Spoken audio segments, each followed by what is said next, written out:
looks good.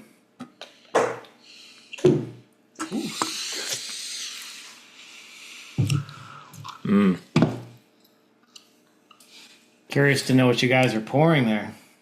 Looks amazing. Yeah, I don't recognize those bottles. Yeah, it's I would say it's one sip and it's color film. Hans has his huge glass. Yeah. Looks like you need to pour another one in there to fill it up. Cheers. Yeah, cheers everybody. Cheers. Damn. So, since it's still, it's not quite the afternoon here. It's barely noon right now in Mountain Standard Time. It's kind of tough to pick which one I was going to drink. You know, like, should I go for something light to start the day off? Because obviously I haven't been drinking yet. Just or coffee. should I go? Should I go with like more of a breakfast theme or something? So I'm actually finishing up my second cup of coffee right now. So I decided to pour one of my favorites. This is Thanatos, an Imperial Stout, and this is a coffee cake stout. It's brewed with actual coffee cake in it. They do it once a year. It tastes exactly like you would think, just like liquid coffee cake. Very smooth and delicious. What's a coffee cake? Oh, coffee cake. I guess it's an American thing. Probably don't have it in Sweden, but it's kind of like a breakfast style cake with like brown sugar, cinnamon, icing. It's really good. It's one of my favorite desserts as well. Maybe it's like a cinnamon bun or that kind of stuff, or yeah, like a cake version of like a cinnamon roll, I would say, more or less. Not as sweet, maybe. What's the percent? This one's 10%. So, I mean, potent, I poured it in this tiny glass to try to fool myself, but I'll probably finish the whole bottle. Of course. It goes down way too smooth. It's dangerously smooth. Yeah, it's easy. Yeah, this one's from Mortalis. They just released it again, so I'm finishing my last bottle, and I don't feel bad because I got some more coming in a couple weeks. I love the stouts, but I find way too many of them being too sweet. You know, it's like there's a balance for sure. Yeah, the best I've had was in England, in Bath, when I was there signing books at Kosa Books. We went to a pub and they had like a 10%, 10.5 stout, which wasn't sweet. You know, it was really well balanced, superb, elegant.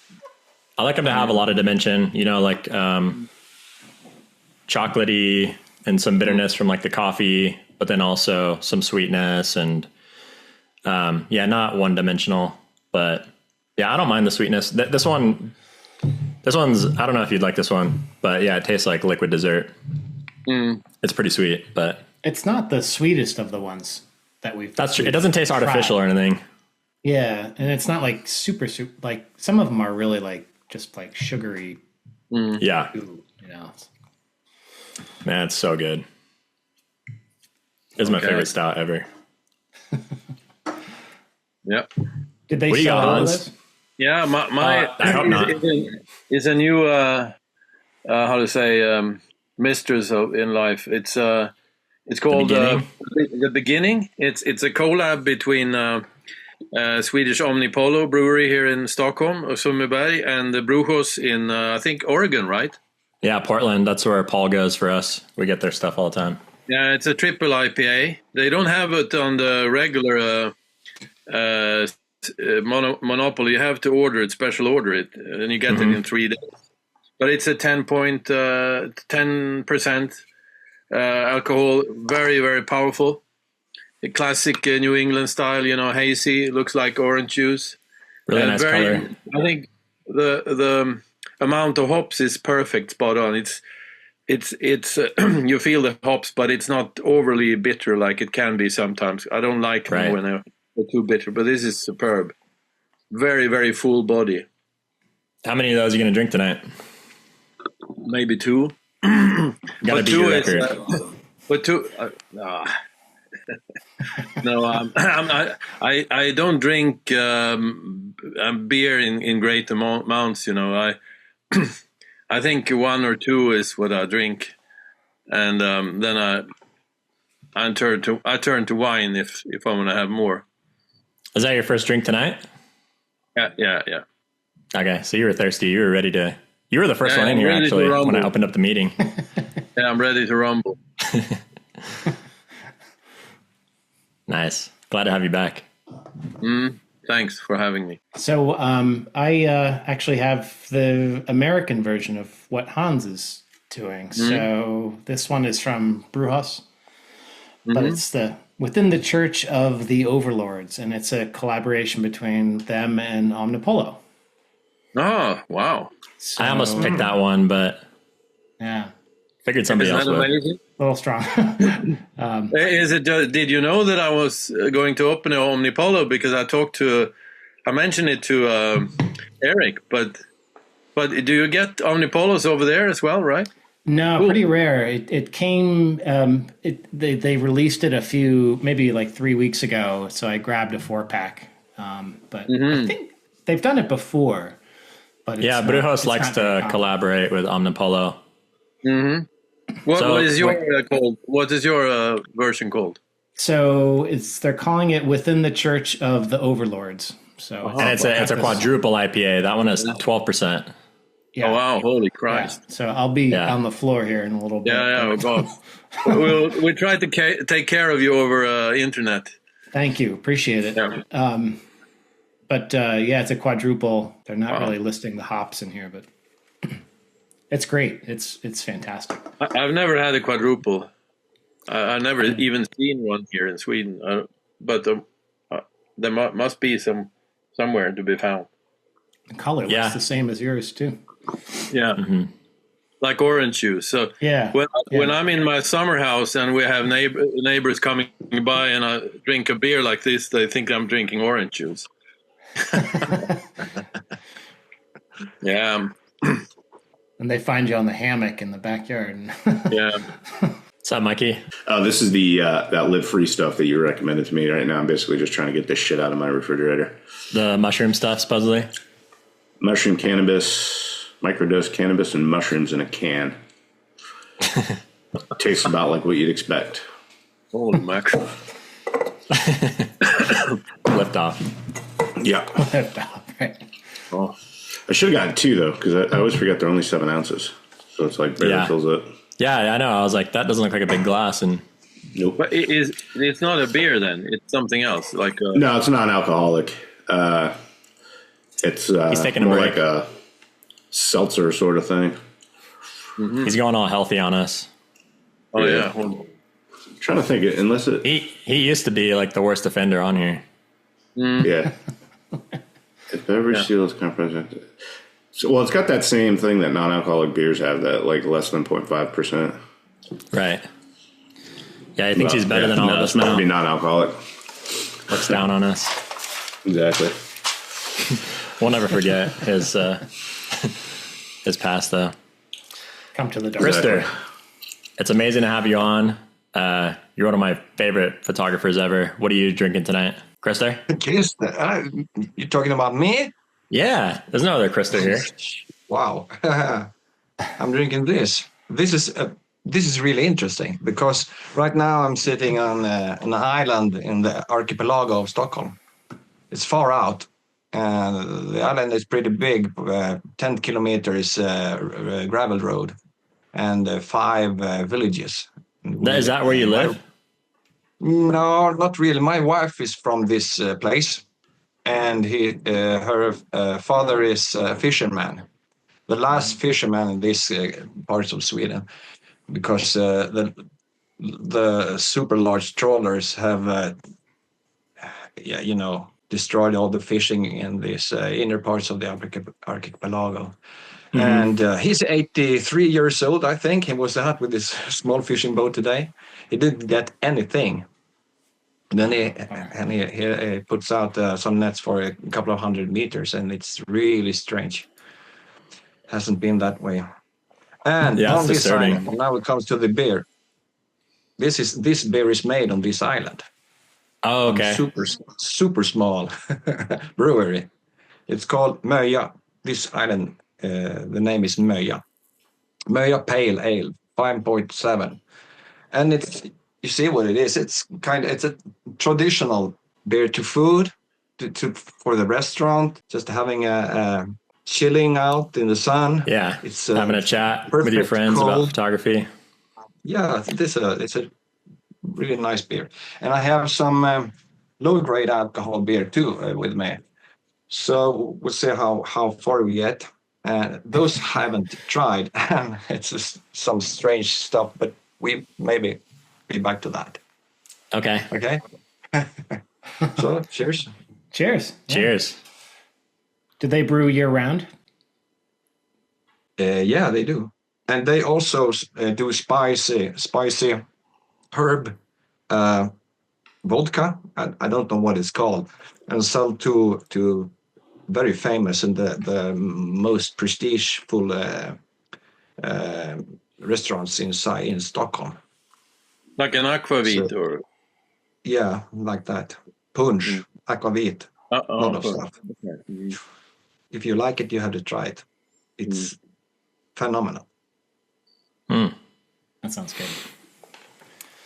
Well, yeah, I'm a huge fan of your work. I think your photography is just incredible. And like Hans was saying before we started recording, every time you post a photo, I'm just blown away. And I have to sit there and just look at it, analyze it, and just try to figure out how the hell you create these compositions that are just incredibly complex. And we'll talk more about that later. But since you're from Sweden, I decided to invite Hans back because you guys are on the same time schedule. And Hans is one of our favorite drinking buddies. So awesome to have him here. Have you guys met in person before? I know you shared one of his images, Hans, so you're familiar with his work. But just like shaking hands and so. Yeah, just a couple of times.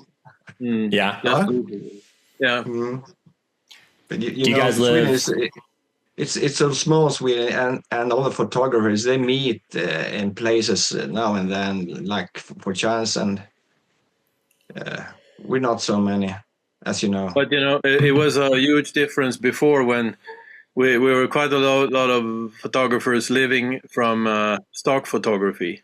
Oh yeah. And we used to meet in the spring. We used to meet in the very south when the leaves were coming out in the beech forests, and in the fall we met in Lapland for the autumn colors and etc. etc. Now there is no market for stock photography at all. It's zero. So quite a few of us have more or less stopped shooting. We run some workshops now and then, and it's really sad what's happened to us. But I can see you're extremely active, Krister. I admire your vision. You're out almost every day. I'm out 4 times per year. It's terrible. I looked at my schedule and I counted the days, or I was out at least 70 occasions a year, from 3 to 10 hours. You typically just photograph in Sweden, right? Yeah, only Sweden. I don't have to go anywhere. I figured out I can do what I want, just going outside, and that's enough for me. I'm a bit. I don't really like traveling. I get stressed. Like flying on planes? Nah, it's not really planes, but stressed. What is this place? What can I do here? What is going on here? And this, can I going somewhere unfamiliar kind of place, and it doesn't give me this calm feeling that I really want when I go out. I have a very special kind of work, and I want to lower my stress, and I meet a lot of people that are very wonderful. I work as a social worker, you can say. So for me, it's perfect to go out a couple of hours just by the lake and see what happens. That's great. So do you guys live far away from each other, or? No, I would say not really, but there's a lake between us. Yeah. I would say 20 kilometers, something. Yeah. You guys should be at each other's houses right now, hanging out. Yeah. Yeah. Why not? Time. That's cool. And so you've been doing photography for like 40 years or something like that, Krister? I think it said on your website. Yeah, I've been for the first steps I did in a traditional dark room in university, like 85 or something like that. But now you're shooting digital, right? Yeah, I've been doing a lot of stuff. Yeah, also as a professional photographer for like 10 years. And it was I moved on from landscape and outdoor photography. I was a well-known outdoor photographer, and I more and more started doing commercial stuff in studio and everything from parts of cars to portraits to hotel rooms to a lot of food. I've been doing a lot of food photography, and there was I think it was there I learned the way to shoot as I do now. I work very fast. I've been out with Bill Fangren several times, and he's a he's a really slow guy. Okay, I was going to ask you. I was going to ask you about that because, I mean, we'll look at your images later and talk more about it. But, you know, I was curious, these scenes that you make that are so incredibly complex where I would just like, to me, it looks like a compositional nightmare. Like it looks like something I would make somebody photograph if I wanted to torture them. Like, hey, you need to make a good photo of all these sticks and everything's reflecting and it's just like chaos. I was wondering if that takes you a long time to figure out and if you like enjoy that process of, you know, figuring out this puzzle, or if it's just intuitive and it's very quick and reactive. I think I do both ways. Mostly I'm very quick. I move a lot. Yeah. So my style is to move a lot, to walk a lot, and keep my eyes open. And not get stuck on one thing. Yeah, and I try to learn to see things that attracts me, and then I see it and I bang, shoot something, and then I move on. Yeah, I don't stay so long. I stay long if I have something going on. You know, if I have these reeds, they have to stop, and these clouds have to be in a special way. And it's waiting for a certain moment. Yeah, and I think. But most of your work is like soft light and pretty. Yeah, it is. Like I feel like in your images, the composition does the heavy lifting. Oh yeah, I'm a really nerd in composition, and that's my strongest point, to do interesting compositions. And I'm not sure how I do this, but I've always been interested in making pictures and drawing and so on. It was I was thinking about being a art teacher when I was young, but it didn't go that way. But this is okay also. And I do take a lot of photos when I'm out. I do like sketching. I'm more like a painting artist. I do sketches. I photograph this, I photograph that, I photograph this and that and this and that. So when I come home, I have a lot of photos, but I throw them away. But I constantly choosing when I'm out, constantly working. This, and this. And when I'm throwing most photos I throw away, delete. But it's not a misslyckande, vet du det? Failure. It's not a failure. I cannot see anything what I do as a failure. Never. It's my way of working. I never see a failure. Even if I delete it, I can be surprised. Oh, it didn't work, and then I move on. And then I see something that works. Oh shit, this is something way better than I thought. Yeah. So everything is like practicing. Everything is like helping you improve towards something. As I said before, I still feel like a newbie. I'm an explorer. I feel like you're constantly probably seeking more and more difficult things rather than just like being content, just, Absolutely. taking it.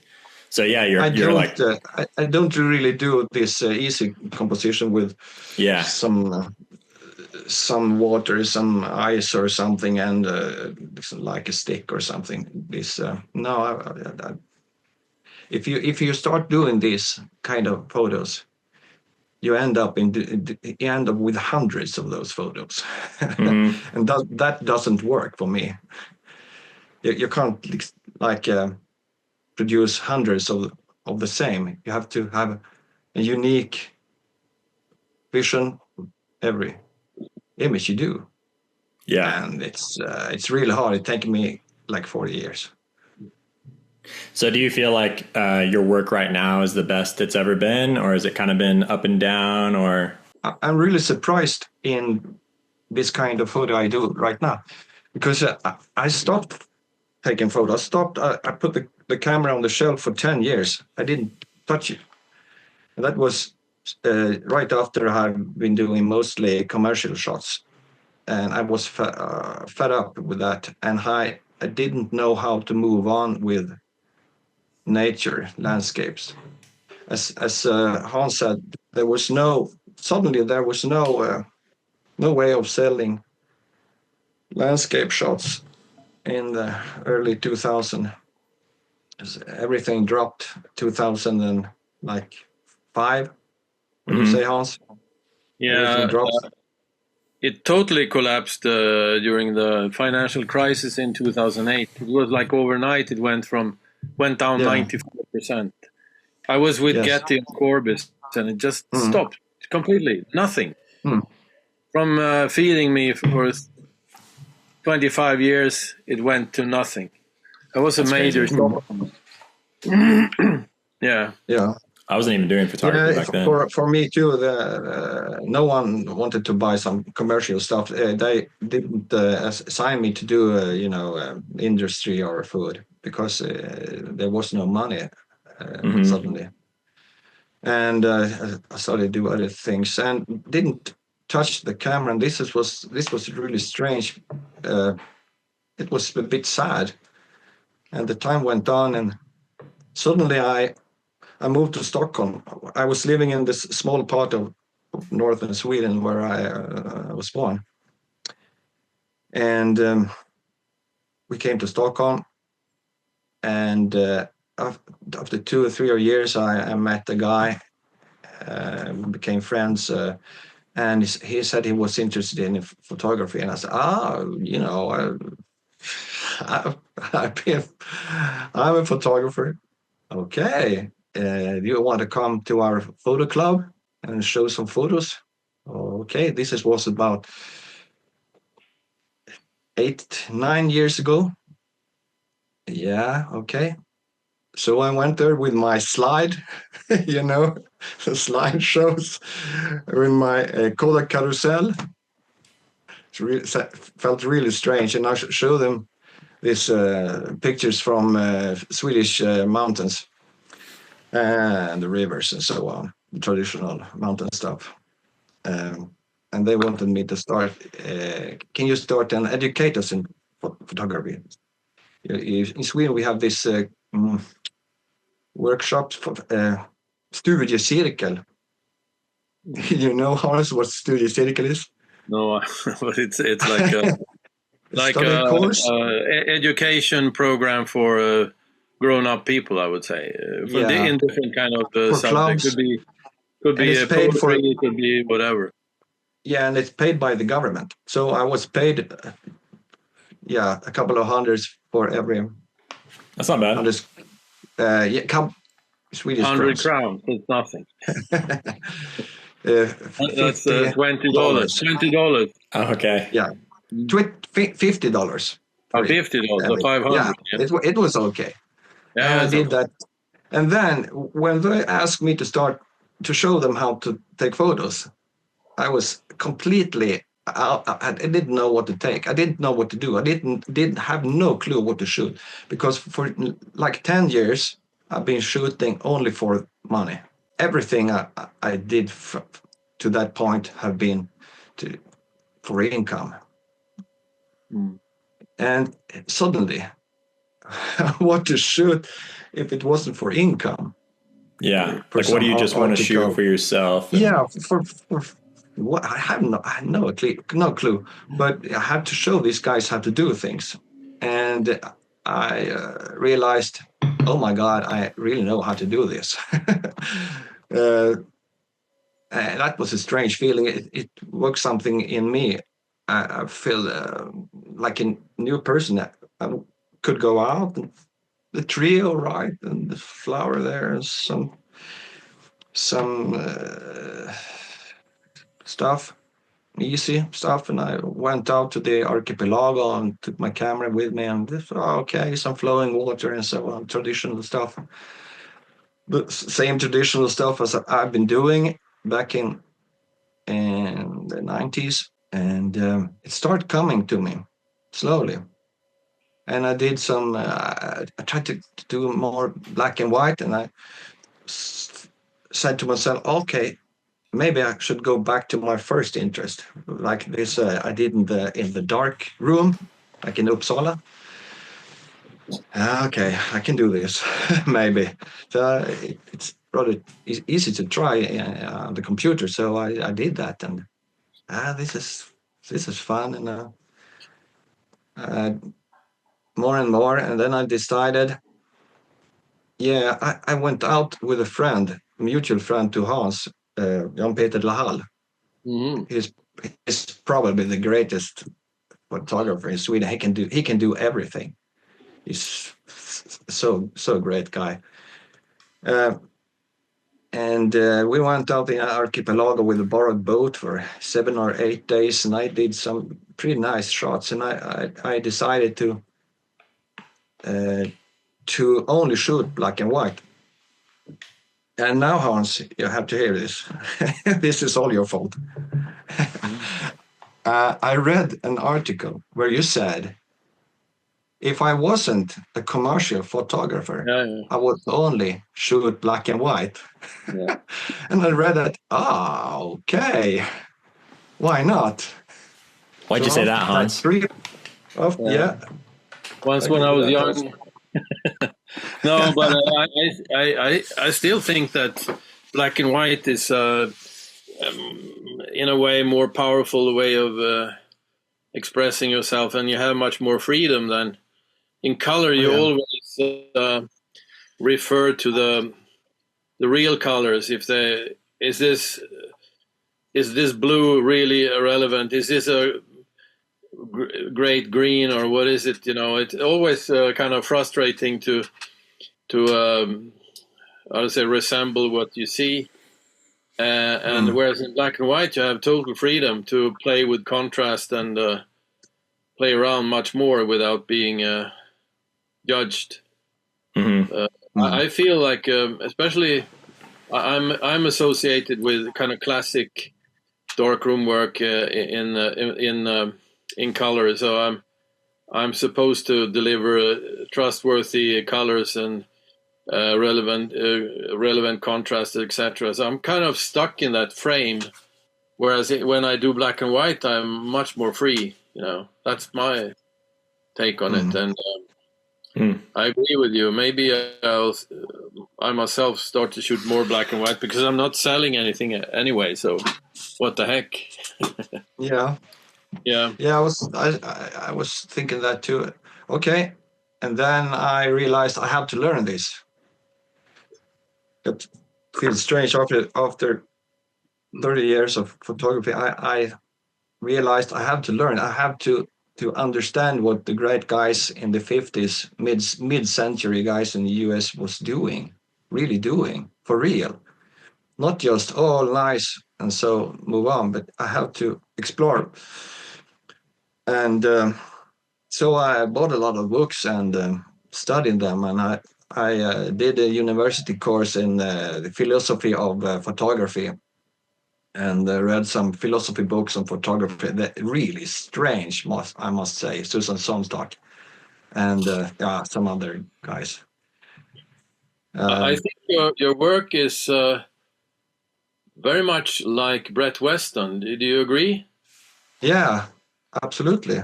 Is Thank he you. He's early an icon for inspired of me. your work, or? Yeah, he's an icon for me.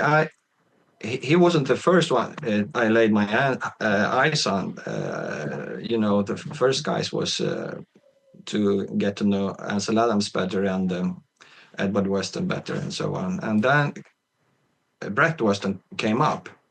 And when I saw Brett Weston, I saw my own landscapes in his photos because he doesn't fool around with those great vistas and stuff. Speaking of Brett Weston. Yeah, I think it's very much in that kind of genre. Yeah, absolutely. So I was studying him, and I realized he's just doing sticks and rocks and harder contrasts than usual. Yeah, like very ordinary subjects, nothing special, but making it special through composition and. Absolutely, that's the way he does it, and I felt that's how I would describe your work as well. Yeah, this kind of landscape you can find everywhere. You don't have to travel really. Everyone can find it, but not everyone can see it in this way that elevates it to fine art. But you have to love it. Not everyone loves this, of course. It's very far from Hans aerials from Iceland, but they're fantastic too. But this is closer to me and how I see the landscape. Yeah, landscape around me, of course. So when you had mentioned, well, like when we started, like if and when you travel, do you find it hard if you're in like a new place to see these kinds of things, or does it you're seeing these more easily? I can't really say, but probably I would find the same kind of stuff everywhere. But yeah, I don't really know. But I feel like the Swedish. I do not like to be stressed because then it's ruined in a way. Yeah, the mind. My personal experience of the landscape must be very calm and very. I must feel secure in the place when I am, and I like to roam the woods, and I know how it works, and I know where I'm going, and I like that. Yeah, so get yourself into a certain mindset. Yeah, and I never go to famous places. I've never been to those famous places in Sweden. It's not interesting. If I go up to the mountains in Sweden, I go to places that people's never been. I have no. Why should I go where everyone else is? I feel like the Swedish landscapes are very complementary to your style of photography, though, because like Hans has photos from Sweden too that are also like, lots of hanging down branches and water and sticks coming up out of the water, and it looks like very chaotic and busy, and that kind of seems like it's your wheelhouse in your work. That's like where you thrive and what you get excited about. Yes, it's really hard to recommend the place. If someone asks me, where can I go and take photos in Sweden? Yeah.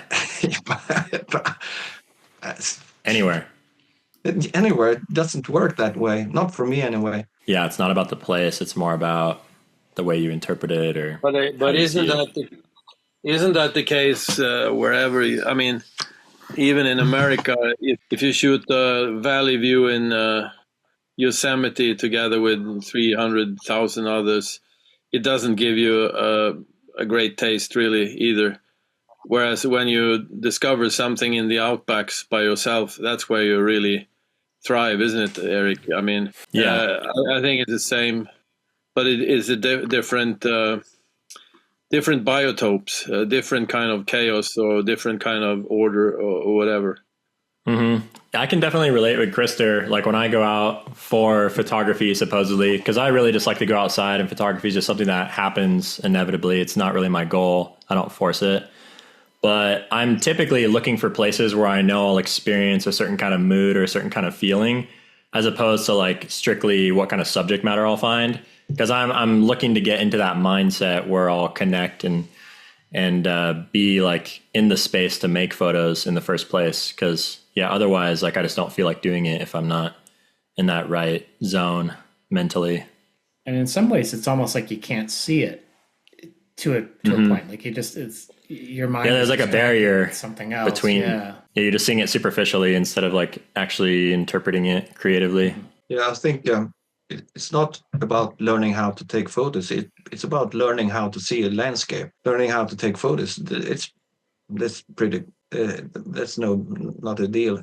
But how to, especially with black and white, because you don't see the world in black and white.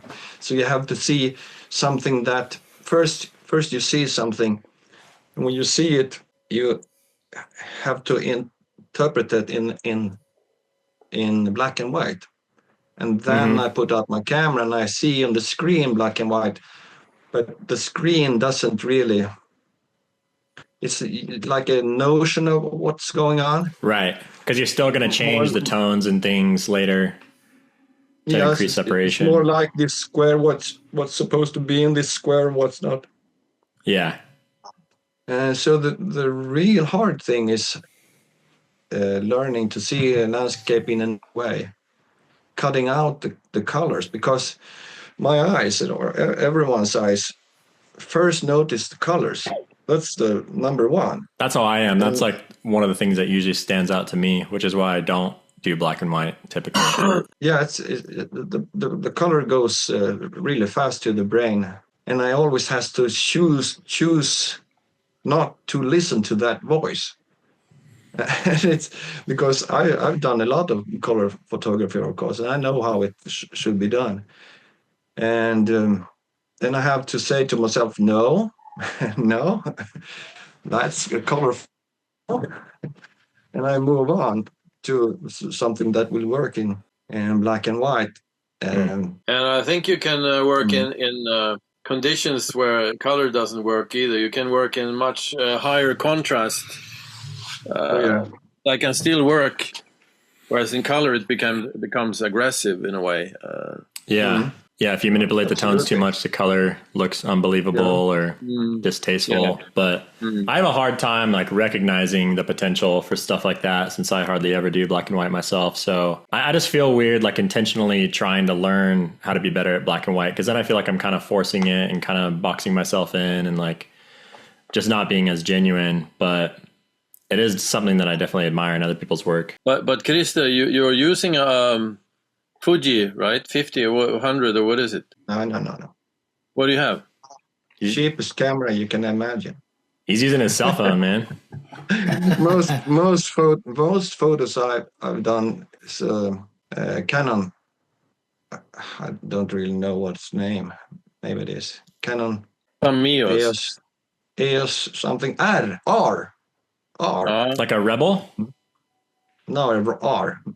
Just the mirrorless, there's an R5 and R something, RS and R. It's just an R. This is the cheapest, nearly the cheapest one. It was perfect for me, but I changed right now. This summer I've moved on to Olympus 4x3 camera for Micro Four 3. It's absolutely perfect for me, and I don't see the difference between the full frame and this Micro Four 3. So it's way much easier to carry. And in your work, way cheaper. I feel like in most of your scenes, you need a lot of depth from front to back as well. Like you don't really do a lot of shallow depth of field, and a lot of your stuff is like some stuff will be really close. And this camera is it's really strange. I can take photos with f11, and no problem. I could because the smaller sensor equivalent to f22 on my Canon. I could never use 22 with my Canon stuff. That was horrendous. So perfectly. I'm not that picky on what you say on quality. About like gear and technical stuff. No, I do a lot of printing myself. A lot of printing. I printed like 100 photos for exhibitions, and I cannot see. I have used 3 cameras since 10 years back. I don't see the difference. But since you're working entirely in black and white, you should try one day to try like a monochrome, because that's hallelujah. That's the phenomenal grayscale. You can shoot the banalest stuff, and it looks. It's a totally different thing than converting the color files into black and white. But you can't use the color slides. You can't, the color is under in the raw file. So I use the color to make the contrast. Yeah, but you can do it the same way as But you can on the monochromes you use the same way as they did in the old days with the contrast filters like yellow, green, orange, red, whatever. Yeah, I see. Yeah. But the result is just amazing. I've seen the difference between converting color files and shooting monochrome directly. It's a huge difference. Yeah, I guess. But it's too expensive. Yeah, what the hell? It's a Leica, yeah. Well, this image is super cool. I need to look at more of Brett Weston's work. I was familiar with him. I think Hans might have featured one of his images, but how old do you think this photo is? Maybe from the 50s. Okay. Yeah, it's super impressive. I mean, really cool visual flow. Has some ice shots, some cave shots, etc. They are quite brutal in a way, really rough stuff. I think sometimes Ansel's work is a little bit too polished. It's too perfect, whereas Brett's work is more wild, more crazy. Yeah, I read some interesting stuff about Brett Weston. When his father was using this soft paper for making copies, I don't know what it's called, these matte soft papers. Pictorialism, it's called, I think. In the early days, he was more like a pictorialist in photos. And Brett came home with this paper that has gotten from a newspaper photographer, and it was shiny. What is it called in English? Glossy. Yeah, that's the word.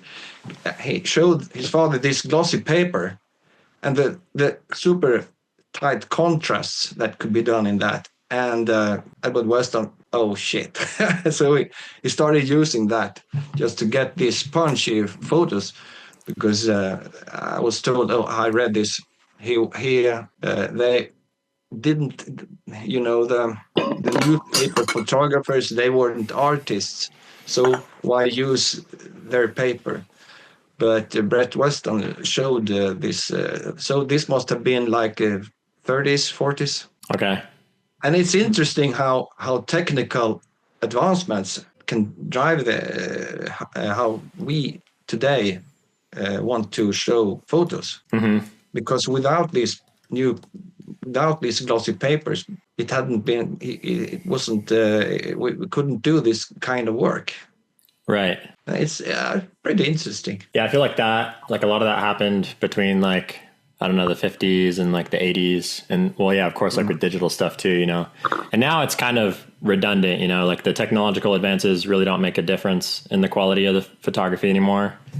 It's all just kind of superfluous, but I could see how that would be super exciting if you started photography in the 70s or something and kept going until now, embracing all those new advancements and not being as bound by the gear, having your creativity have fewer limits and things. That'd be pretty exciting. Yeah, this photo is super cool. I love how it's just probably the base of a tree, the roots or something, or some branches, like a bristlecone pine or something. But yeah, it just has really nice form to it and everything, and very creative. I also really like images like this that have a lot of kind of soft curves in it, but then it's portrayed in the square format.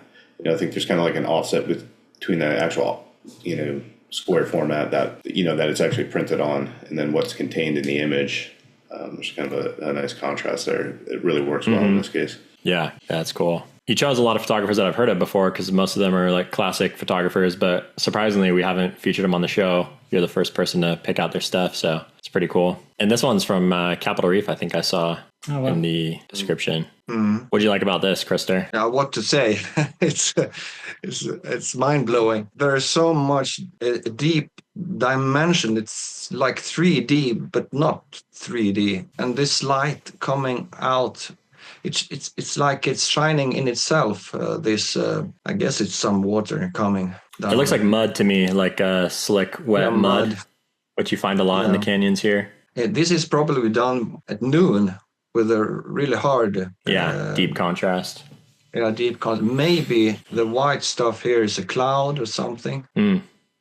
That's often interesting to photograph when clouds come in the scene, and you have to wait for the clouds to be the right places. But it can also be just the sun or something. And Minor White is an interesting guy. He's he had this Aperture magazine for 25 years, and that he was an editor, and that meant that he could decide what was good and what was bad for 25 years, and that's something. And he himself is a fantastic photographer, and he said some interesting stuff. He said, you should never photograph something that is already beautiful. Okay. Yeah, because then like the work's already done, and it's like, what are you actually doing or creating or that somebody else can just do? Maybe I don't really believe that, but he has something to say that there. You have to, if you contemplate that, you have to start to do other things in nature than what's really going on. You have to look deeper. And Minor White was really trying to look deeper. He was a very spiritual guy, and he taught his student to meditate. And I'm a meditate teacher, so I instruct other people how to meditate in a Sazen way, sitting on a stool with your hands closed for 20 minutes, and then a short walk, and then 20 minutes again, absolutely silent. And he was into that, and I think a lot of that shows in his photos, his interest in the spiritual world. So he was really, I didn't know about this guy until I saw some photos, and I bought a book, and it was really and read some texts about him. Fantastic guy, really problematic guy too. In the 50s, he was a homosexual, so we had this. It was really difficult for him in the 50s. Sure. To live out this love. He didn't live it out like Mapplethorpe. Yeah, I don't think he did. No. You guys know Robert Mapplethorpe, right, Eric? I don't think so. Yeah, but he was a bit later though. Like he was 80s, right? Wasn't he? He died 89, I think, or yeah. Oh, yeah. But God, that was also extremely skilled photographer, but extremely kinky, perverted guy, but a great photographer. Yeah. He did some extremely beautiful lilies, I think. Yeah, they're sure. famous. And penises. Penises. I gotta go check out his work. Yeah, I have a couple of books from him. It's fantastic. I saw an exhibition in Stockholm in the early 90s, just after he passed away, and I went there 3 days in a row. First, I was just looking at the pictures, and I was scrutinizing his darkroom work. Second day, and the framing work and everything was just incredibly well made. But some pictures are a little bit over the edge, I think, but you can skip those. Look at the rest.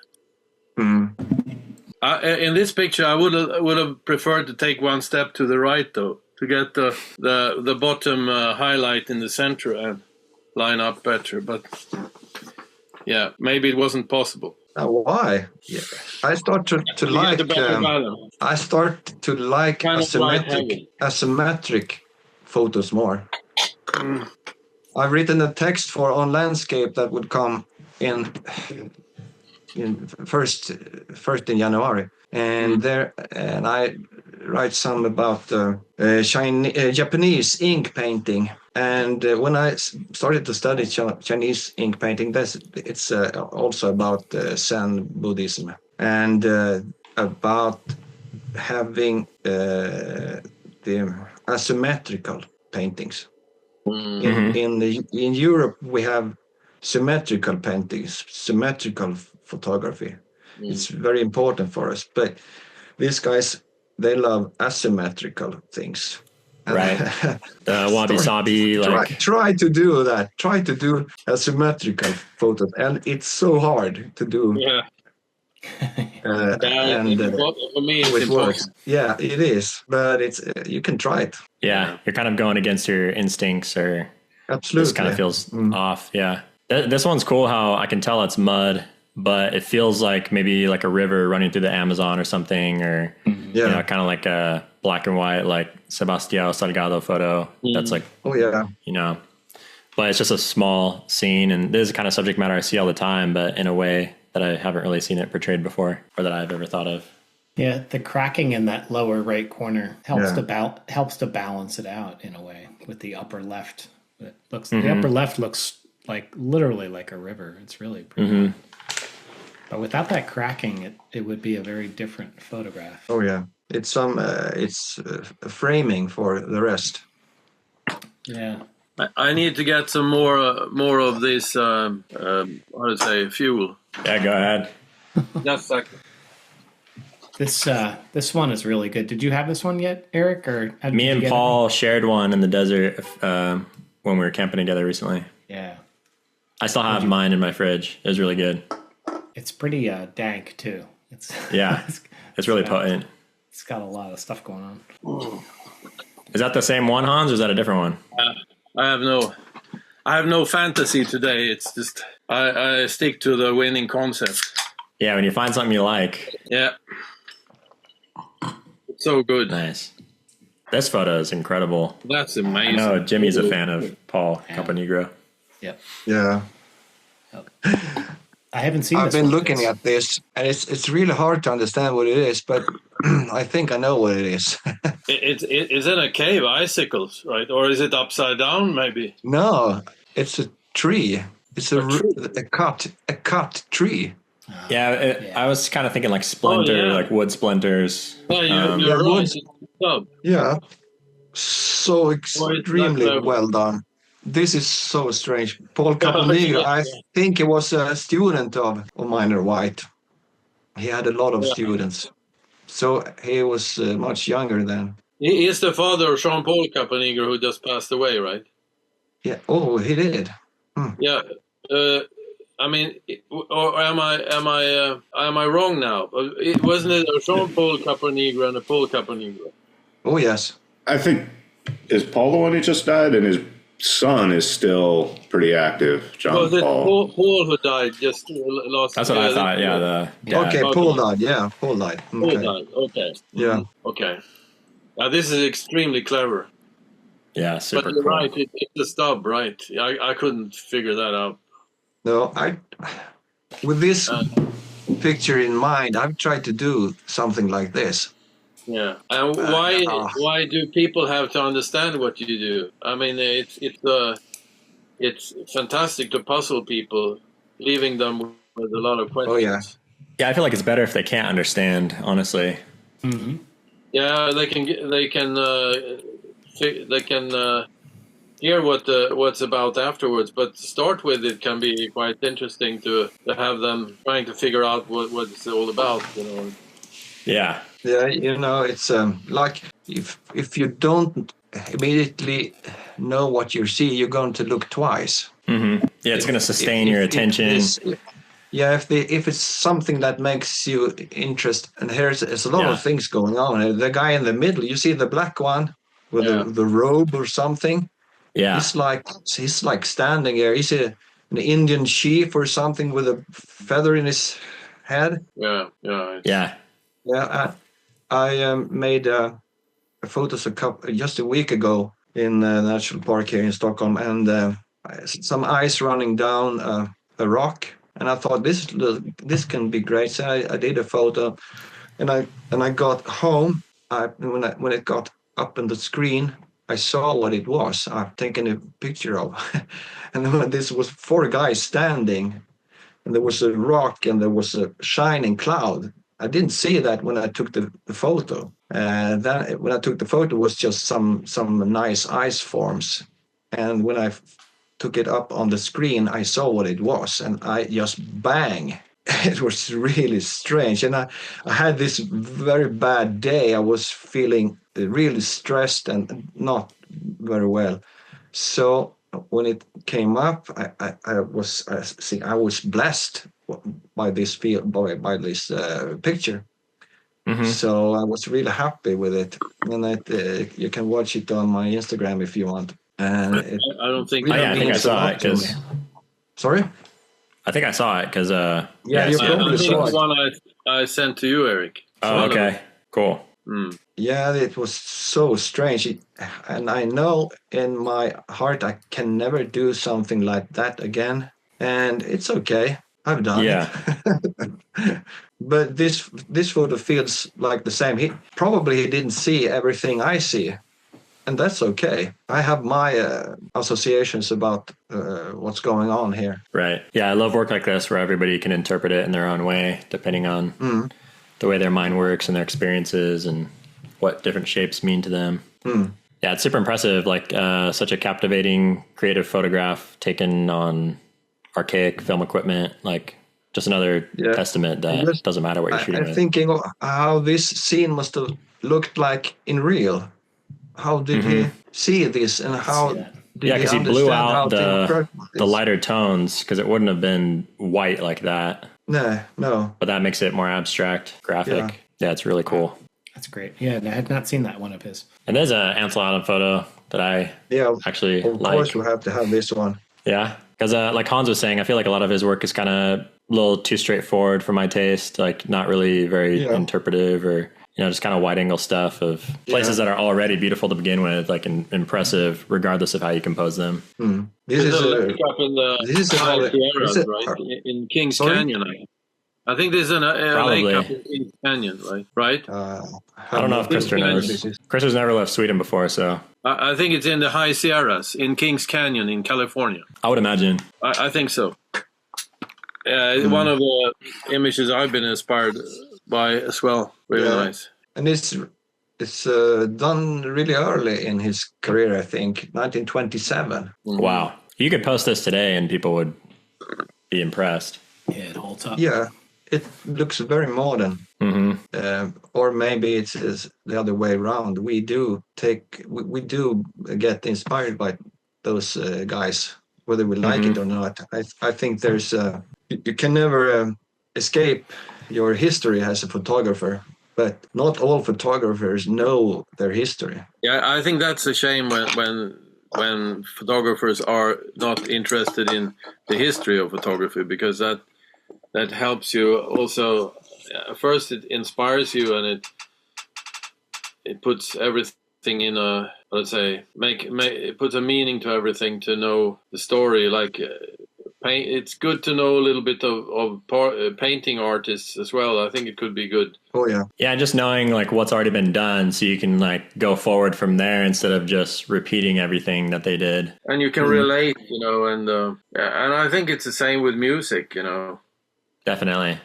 If you're a composer and you don't know about Bach or Beethoven or Mozart or whatever, I don't think it works. You have to know the story of everything. That would be just really strange. And if you're an educated artist, painting artist, of course you know all the guys that's been painting a couple of 100 years before you, 500 years before yourself. And it's absolutely natural, but the photographer doesn't do that especially much. It's like, I go to take photos, and they don't realize that they stand in some sort of tradition.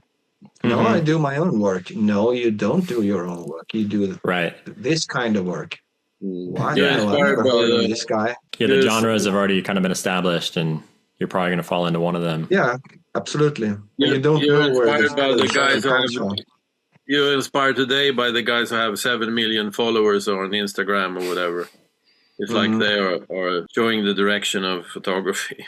Yeah, I think actually Instagram is kind of disastrous for progress in photography. I think it goes the other way around, because the common taste is on a much more banal level than the most of the gifted photographers, and if you try to adapt to the big crowds to get a lot of likes and followers, I think you're on the wrong path. Yep. Absolutely. And now you see even the AI images are even more widely shared and liked. Yeah. And that has nothing to do with photography. It has to do with image making, but it has nothing to do with photography. Right. But it's not a part of the photography process. The photographic process, being out, catching a moment, keeping it for the future. Which is, I think, is the magic with photography. Now it's like playing with Lego.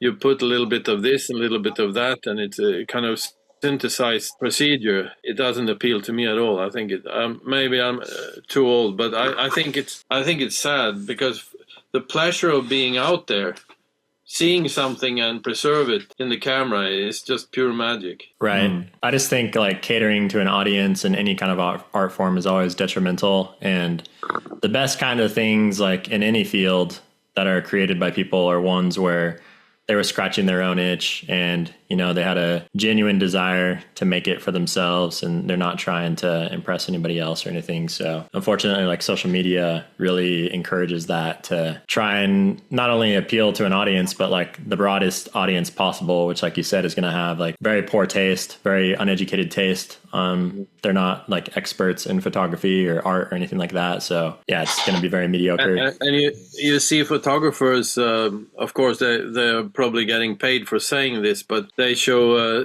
12 different ways of changing the sky, from Aurora Borealis to Milky Way or whatever. It improves. You don't do that? Blah, blah, blah, you don't do blah, that? blah. What? I thought you did that. I did. Yeah, sure.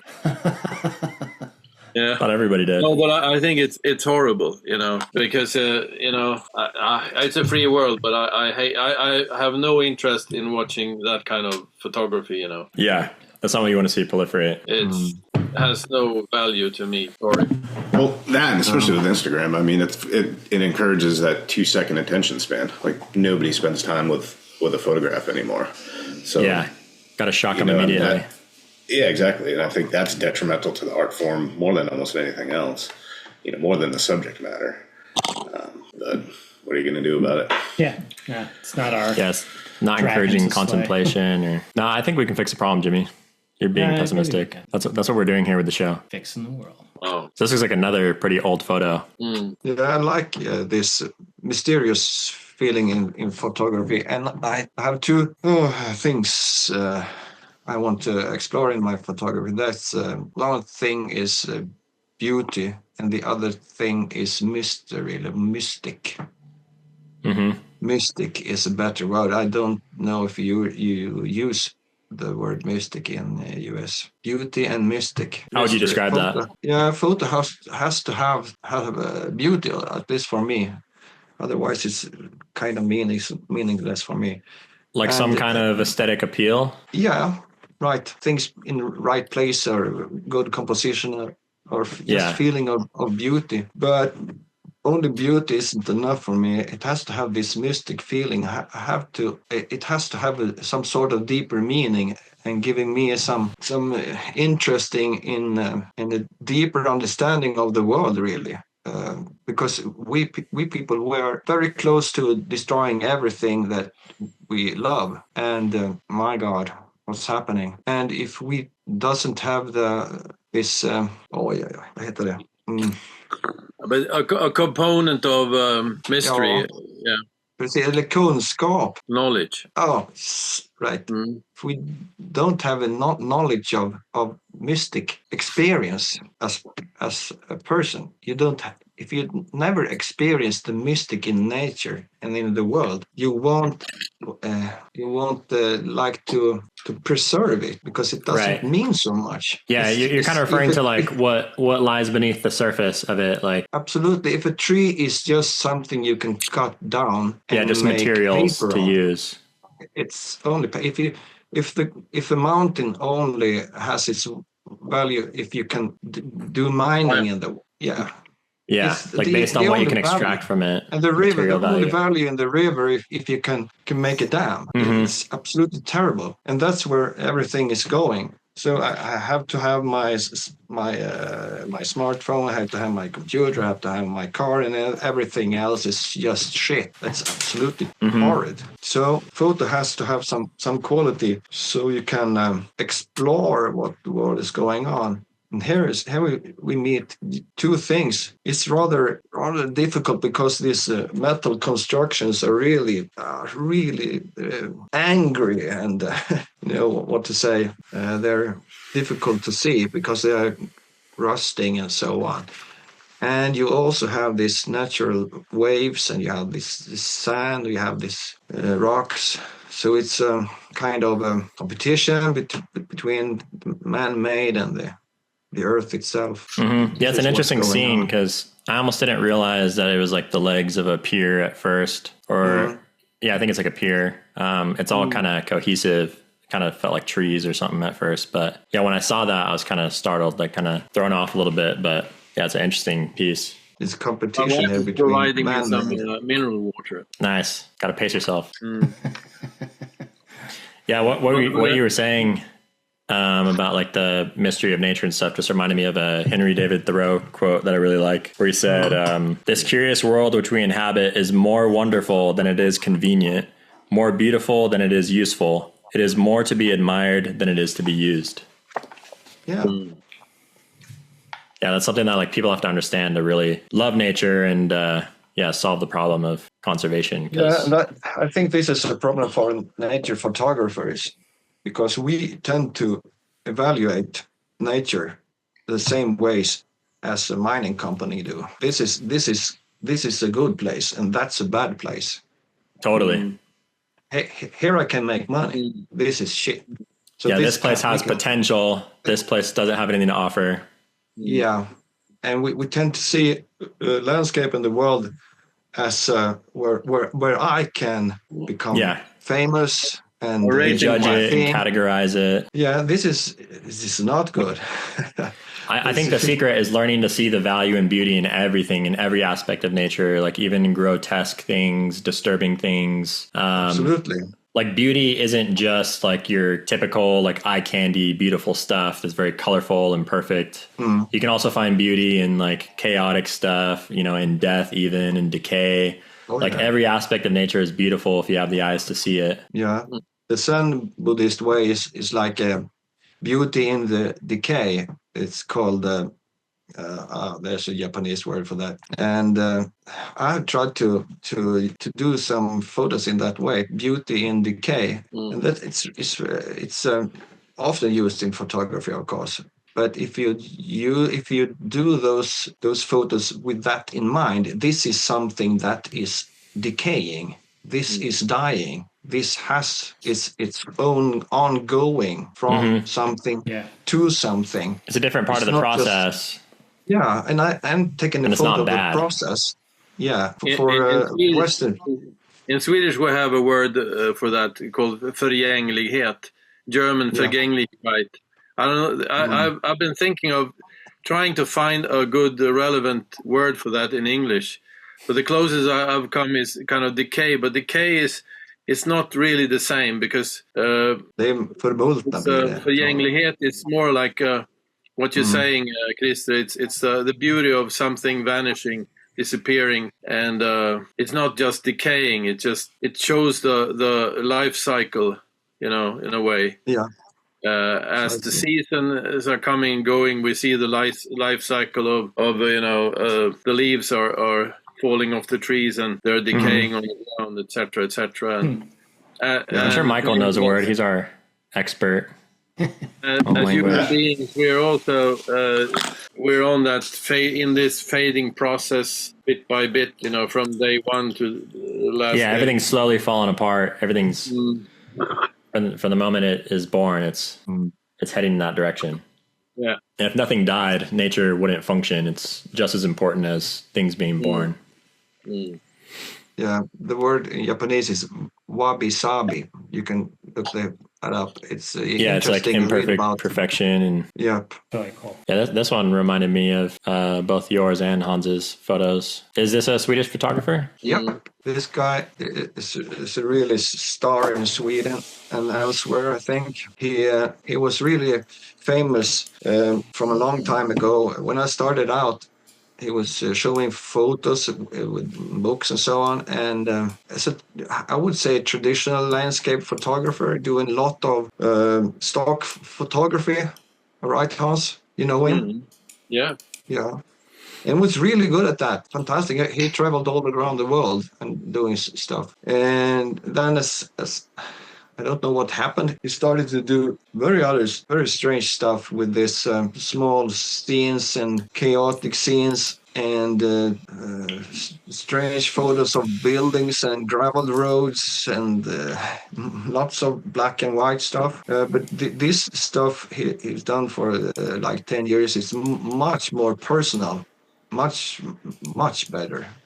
The other stuff he did is like traditional commercial landscape shots, and this is from a book called Blackwater, I think. It's just a small creek where he lives he's been taking photos there for like 10 or 15 years, and he did a book, and I bought this book a month ago. It's really nice, and he's a master of dealing with chaotic stuff. And as everyone knows, this kind of photographing is so annoying.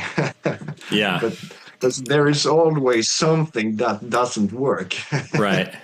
You can't solve every problem. Shit, if that branch wasn't there, if this wasn't there, Yeah. But he is really good at this. And Hans, you're really good at this also. Yeah, I think it's in the Swedish genes or something. It has to be, I think. Yeah, maybe it's in the beer. Well, This is not or the me. fermented herring. It's one of them. Yeah. Pastrami. Fermented herring and omnipolo. This photo is super impressive because it has such subtle form to it, yet it's very effective. Like if I look at it closely, like I can't even see like the form. But if I relax my eyes, like it has this shape to it, this visual flow. It's very subtle, but it's very present at the same time, which I always really appreciate. It's not too on the nose or obvious. It's very intentional, but it's kind of hidden within it still. It feels very organic. It's spiraling inward too, around the center. I think John was very much impressed or influenced by Robert Glenn Ketchum. He did a kind of chaos book, mid-90s. I don't know what it was called. Do you know Robert Glenn Ketchum? No. By name. You haven't heard of that? American? Californian photographer? I haven't heard of him. Yeah, and John, we met with Robert in Sweden, 87, I think. He was here for a Vårgårda photo festival, and I think he was a great inspirer for Jan for his chaos work. Yeah. Yeah, at that He's time, on Instagram. I think Jan made this book, his chaos book. Yeah. It has to Maybe be around 10 years ago, 15 years ago. more than that. It's rather expensive if you go online and try to buy it. Yeah. More used? More expensive than your book, Hans. Oh, thanks. Probably not as expensive as mine if you include the shipping. Yeah, my shipping isn't too bad either. Shit. Yeah, he's got some if great you look stuff. at this, you can draw a line in the middle of this horizontal line, and the upper part is a positive, and the other part is a negative. Yeah, you have like a dark tree in the top left, and then a lighter tree in the bottom right. Tree in the bottom. They're opposing. Yeah. And the dark trees against the white trees, and the white trees against the dark water. Yeah. It's not too obvious, though. Really strange. Yeah, very yin and yang. So he has some lighting going on. He has some sunlight going on in the back. Yeah, coming through the clouds, just hitting part of it. Yeah. Oh, great. It's really hard to photograph such scenes with the sun coming out. Right. Totally ruins the scene. Now to the grand old man. And Good Lord.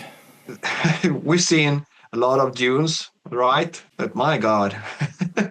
Yeah. This That's is phenomenal. so fantastic. It's no longer dunes. Sure. It's absolutely something else. Yeah, it could be like a zebra close up, or And this is here he is not really following any rules. no.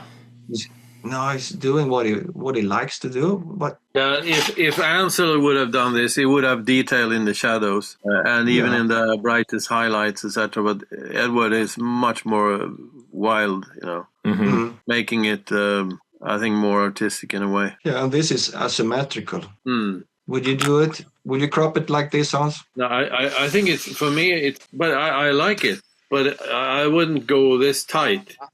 I think it's a little bit too tight. When pictures are too tight, I think it's I can't breathe. But I agree. But I think it's a very, very clever shot. I don't feel comfortable critiquing Edward Weston's work, but if I would prefer it, cropped on the top, crop away the bright parts in the top, leave it dark. Then it would be. That'd be my instinct. Yeah. A way of making a photograph. But it's just personal preference, though. I guess he didn't have a zoom lens, right, guys? No, but he can crop. He probably shot 4x5 or 8x10, or what was it? It was not. Probably. It was not a 35mm camera. What are we opening here? This is a Brews and Views classic. It's Great Notion. Double stack. So, Imperial Breakfast Stout with maple and coffee. Holy Christ. Good stuff. That one's so good. This one needs to be on repeat. But it lasts in the fridge a long, long time. Yeah, I always have those hanging around in there. Yeah. It's just like a great, oh my God, it's so good. That one's like 11.25, I think. Yeah, I'm not going to be drinking this whole thing here today. Whatever, it's a can. You can't save it. You just committed. Of course you're gonna have it. You're gonna drink it. With a bottle, you can at least cork it for the next day, but there's not much left here. I think I'm. Okay, I go with continue with this one. I have no idea. Is that a strawberry or Möja Strawberry Brew, limited edition. Okay. I bought this at a Christmas sale a couple of weeks ago. This is just 3.5, so I could buy it at the market here. Oh, Gonna have to drink like 10 of those. Oh yeah.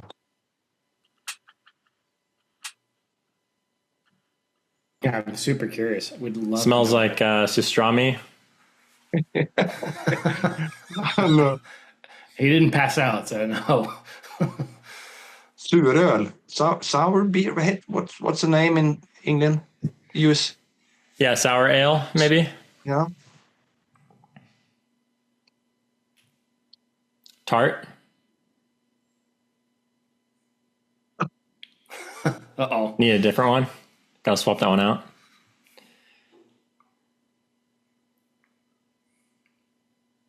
Yeah, it's tasty. Cool. Huh. Yeah, it's okay. Seems unfiltered, I think. Yeah. Yeah, a little cloudy. Very hazy. So a strong strawberry flavor to it, or? No, it doesn't taste like a soda. Yeah, it's subtle. Hans is still thinking about this image and trying out different. Yeah, I think it's interesting shot, but it's not perfect. I would have. I'm fucking picky here now, but can you imagine moving the camera just slightly to the left, and you will get the shadow that is like a point. It will point straight out in the corner. It will be perfect, and you will see the bottom left highlighted area will go out in the corner on the left. Now it's disappearing in the black. Even the sun has spots. How to say? Well, if Edward watches this, he can go and try again. Yeah, he will turn in his grave. You fucking kid! Don't come and criticize my work. I think it would have made the picture stronger. Do you think he shot this at 1x1? I don't know what his rig Well, it looks was. 4x5. 4x5 or 8x10 or 5x7. Yeah, it's not square. And it looks like a pretty long lens, I think. Yeah, it's pretty tight. Yeah, but a hell of a nice picture. But he did some fantastic photos of these dunes. Does not look like the photos that people produce today, because today most photos we see from the dunes today have this central perspective, where everything comes up to this point. Okay. Lines to this point in the center, and that is pretty, okay. Conventional. Conventional, yeah.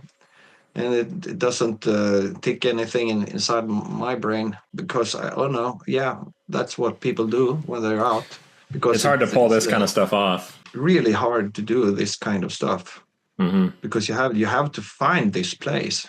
And it lasts. It's of course he didn't expect to get this when he was out. He just found it by chance. Yeah. Nailed it, and that's how it is most of the time. You plan for something, but you end up doing something completely different. Yeah. And I mean, these dunes, they change from day to day, and the light is different.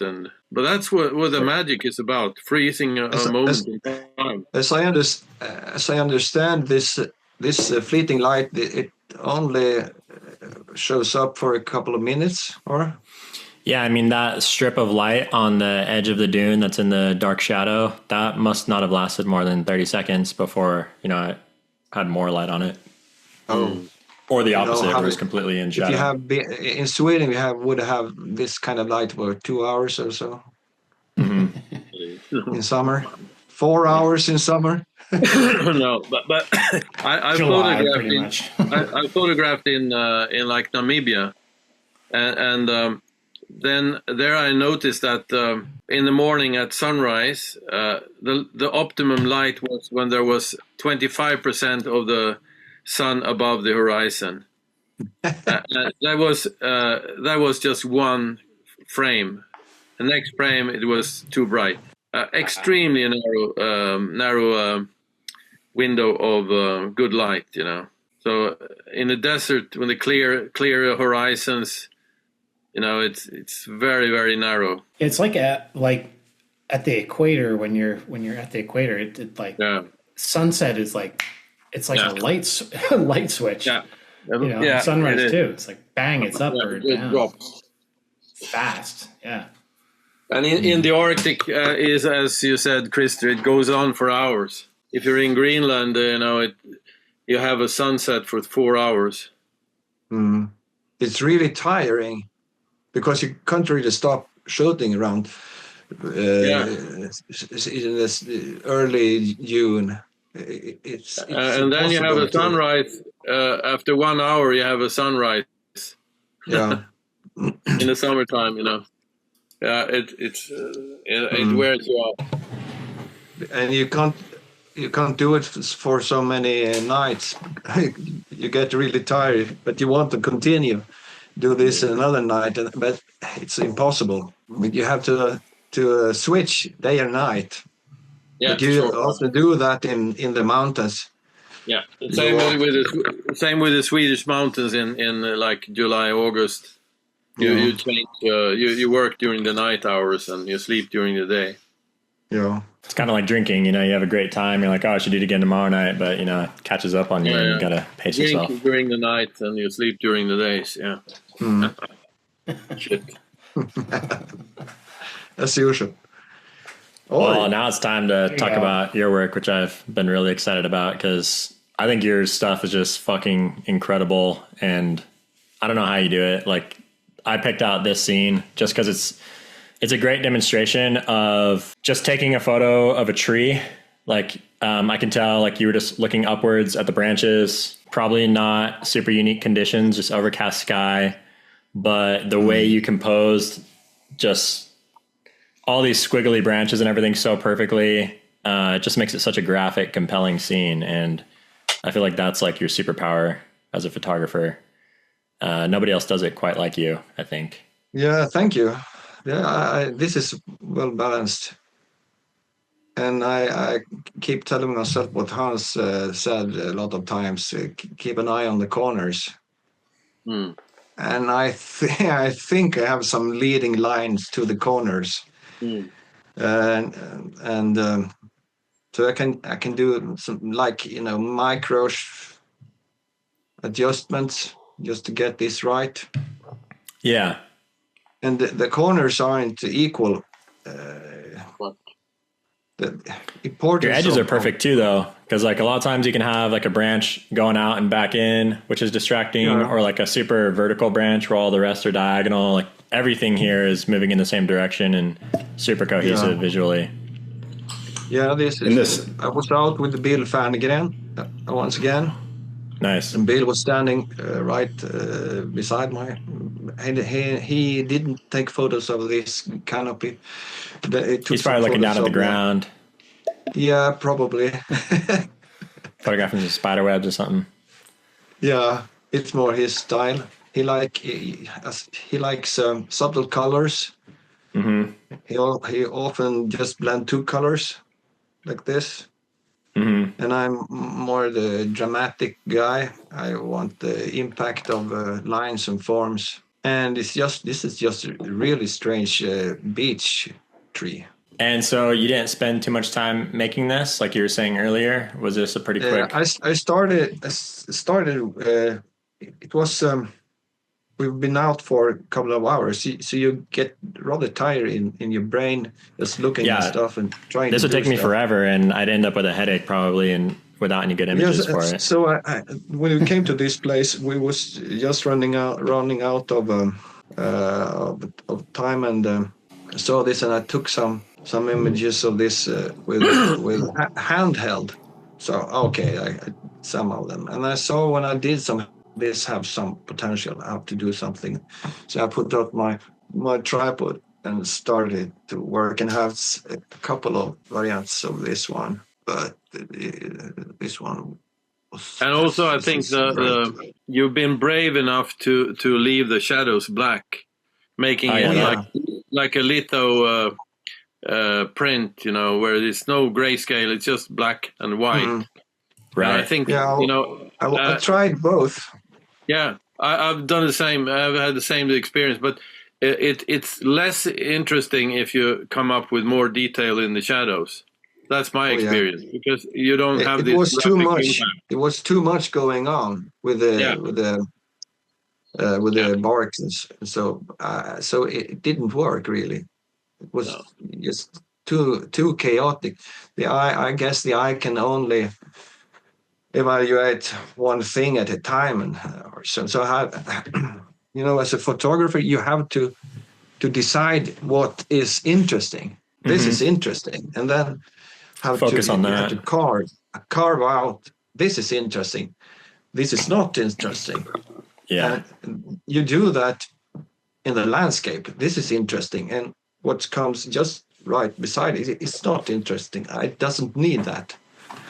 And you have to do the same thing in the computer. This is interesting. This is not interesting. This is what gives the photo a push. And I do that a lot. I have to decide this every time I do a photo in Lightroom. And when I have decided what's interesting, I have to enhance that. This is interesting. Then I enhance what's interesting. Mm-hmm. So that's my way of working, I think. Yeah, so here, like silhouetting the trees just really accentuates the lines, which are obviously the most special part of it. And then having the background just be white to get more contrast. Yeah, it's a great image. One of the things that I'm reminded of when I'm looking at this is like I sometimes also see like the aerial component of it, like we're looking down at a large river with the tributaries flowing. Oh, yeah. How cool. But it's funny how like patterns and form and structure repeats itself in nature, that whole, idea of like fractals and such. Yeah, it's really like fractals. Yeah, we had talked about like dendritic patterns in the last episode, but you can kind of see that happening here as well. Yeah, from large to small, but the same forms. Yeah, like even on the underside of leaves, you see that kind of happening sometimes, depending on the tree. And eyes, of course. Right. Okay, cool. So Eric, you picked this one out? Yeah.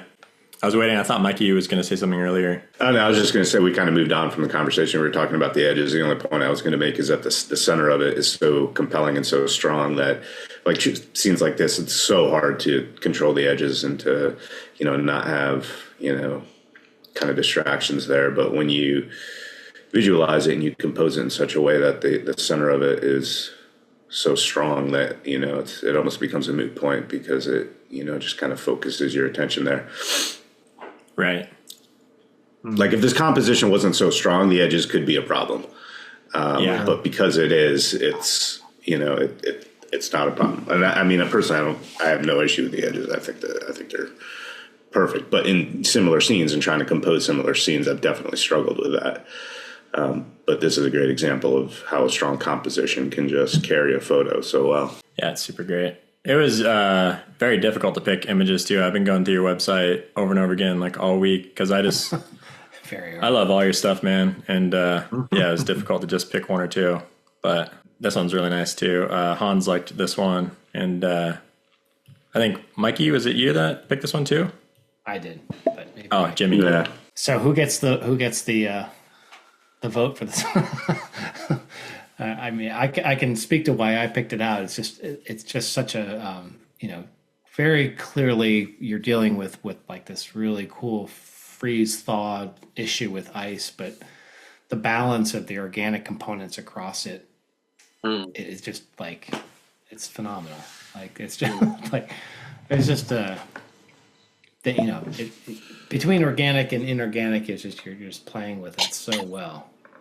Yeah, and the inorganic is like a strict geometry, like a triangle or like geometrical shapes, almost like mathematical stuff. And then you have the organic light placed on top of this. Yeah, I think it just freaking hallelujah. And with the seeds, the seeds or fruit pods or whatever those are, it's like that. Absolutely suggestive of reproduction and something alive and with that stark geometry. It's like if it was just twigs, it wouldn't have been. It would have been amazing, but not the fruit. He still would have made it work. I don't know how he does it, but yeah, it's just like some ice with some little sticks laying on it. But the way they feel so intentionally like distributed throughout the frame and everything just really elevates this one. Yeah, to me, it was a bit difficult to do because it was moving. Oh, it was close to where I was standing, and it was some open water, and it was going up and down. It was some sort of ice. It's funny that you say that because, to me, like this is kind of a metaphor for like life suspended. This image, I mean, obviously, in addition to all the cool geometry and all that stuff, it's like life suspended. So I was picturing this actually as a very static scene, with the ice and then the decay of the broken branches and the life cycle of the pine or whatever they are, little mini pine cones. It's just kind of like stages of life suspended still. So it's kind of interesting here. It's actually moving, but that's what really kind of struck me about this image and, the story, that maybe not the image was trying to tell, but that I kind of applied to the story that when I saw the different elements of it. So is it shifting by your frame or moving kind of like up and down, like undulating? Yeah, back and forth and up and down. Okay. And I had to take like 3 exposures of this and put it together because I knew what I wanted, but technically it was impossible to do it. And I feel free to do what I want in a technical way. So I did 3 images and I sewed them. Is that the right word? Together. You stitch them. Stitch them. Thank you. Stitch them together in in Photoshop to make it work, because otherwise it was not impossible. You see, it's you have to do this focus stacking also. Right. So focus stacking and the movement. Oh, it was that happens a lot. Focus stacking. I focus stack a lot, and a lot of times things are moving around in the water, and I put things apart and I put them together again, so it will look like what I was seeing out in the nature. Because that's what counts for me anyway. Yeah. The camera is just a machine. My eyes is what's real. Right. Yeah, I compare it to like, a scientist uses a microscope, but we don't call them like microscopers. It's just one of their tools to study stuff. Like, I feel like calling myself a photographer sometimes feels weird because I'm really not. My camera is like a very small part of the process that I actually go through when I make an image. It's just a tool to record it at the end after I've already seen it. And it's hard to put my finger on this to explain it, but I love the dark lines here throughout the frame. Like they're just like slightly, it's not like your typical lines the way that most people would compose them. Like there's like a wabi-sabi feeling of it. Like, I don't know. I really like the angles here, and it just feels very organic instead of like too lined up, or it's really cool. Yeah, it was a great find. I live very close to Lake Mälar, and it's a really large lake in Sweden, and it's running through Stockholm all the way. And I just have a couple of 100 meters down to the lake, and a lot of interesting places.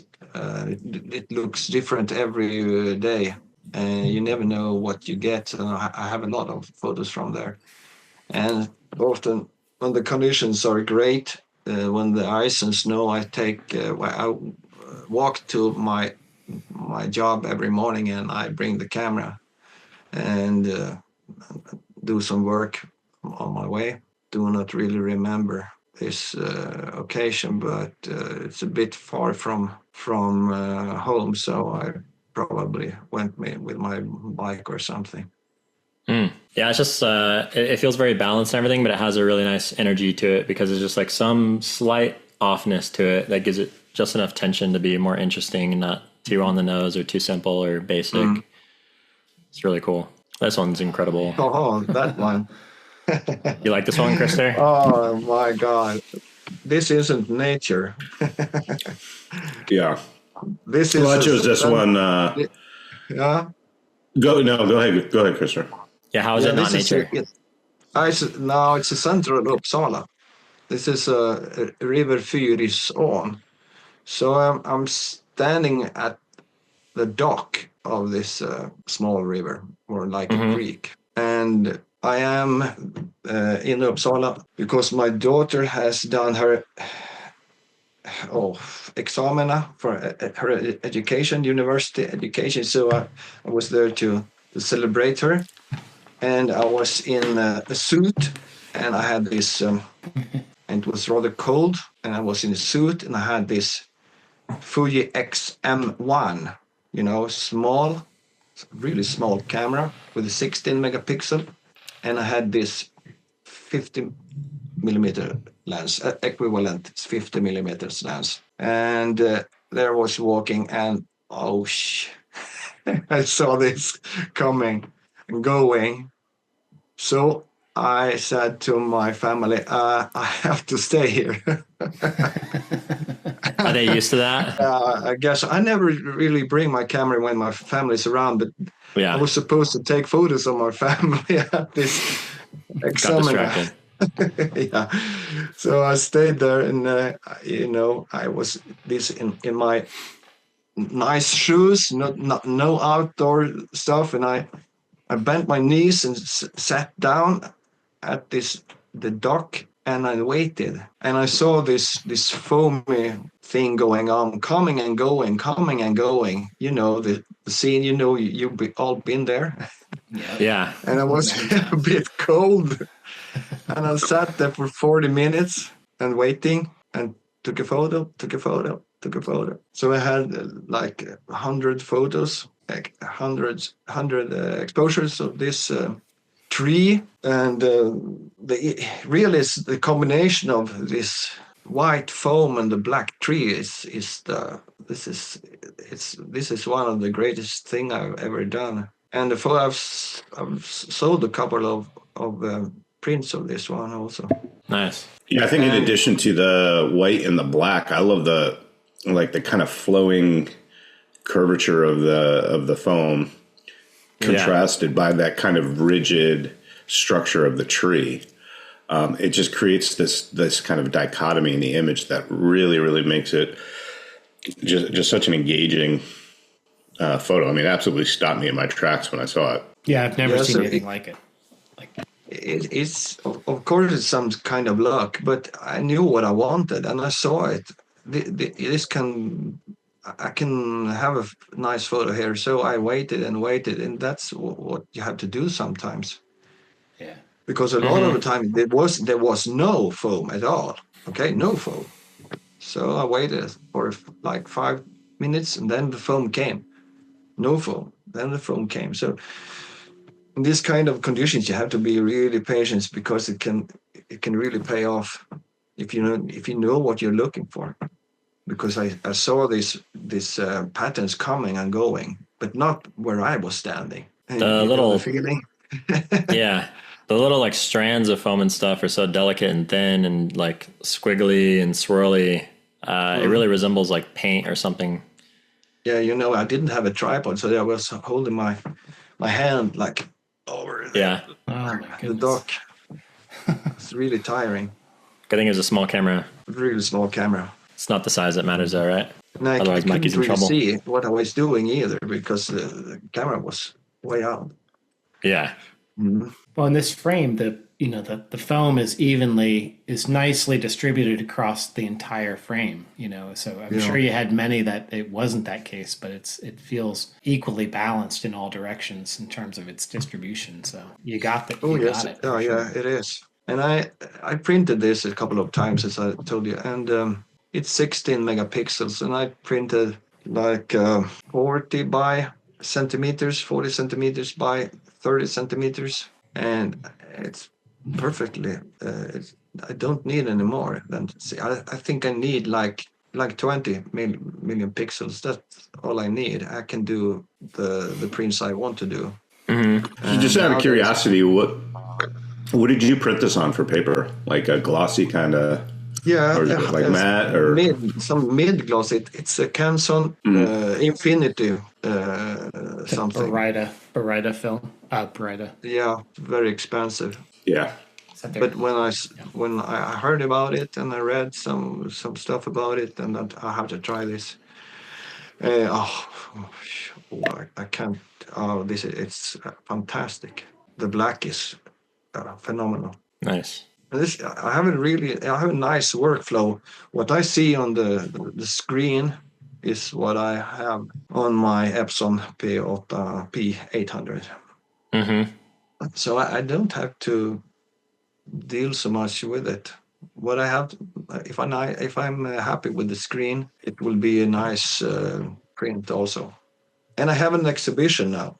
Hans, you can come and see an exhibition, like 15 photos in Hässelby. It's on my hour.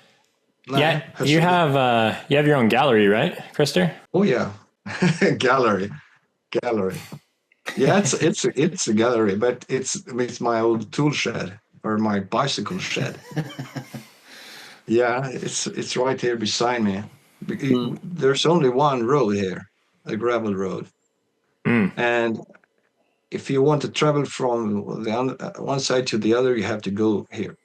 You go by this road. So that there is a restaurant in this end of the road, and the restaurant in the other. So people go like this. And my bike shed is just like 1 meter from this gravel road. So I open my doors. I have these double doors for this, put in this trike moped, if you know what that is. Mm-hmm.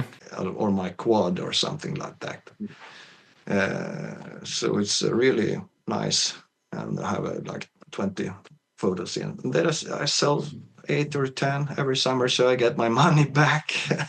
But nice. Mostly it's really nice to go down there and greeting people and talking to people all summer. It's super nice. I like to be a part of this island and to contribute to this island what I can do. That's cool. I'd love to come out to Sweden sometime and hang out with you and Hans and check it out and go take some pictures together. Yeah, we can go out in the archipelago. I got a boat.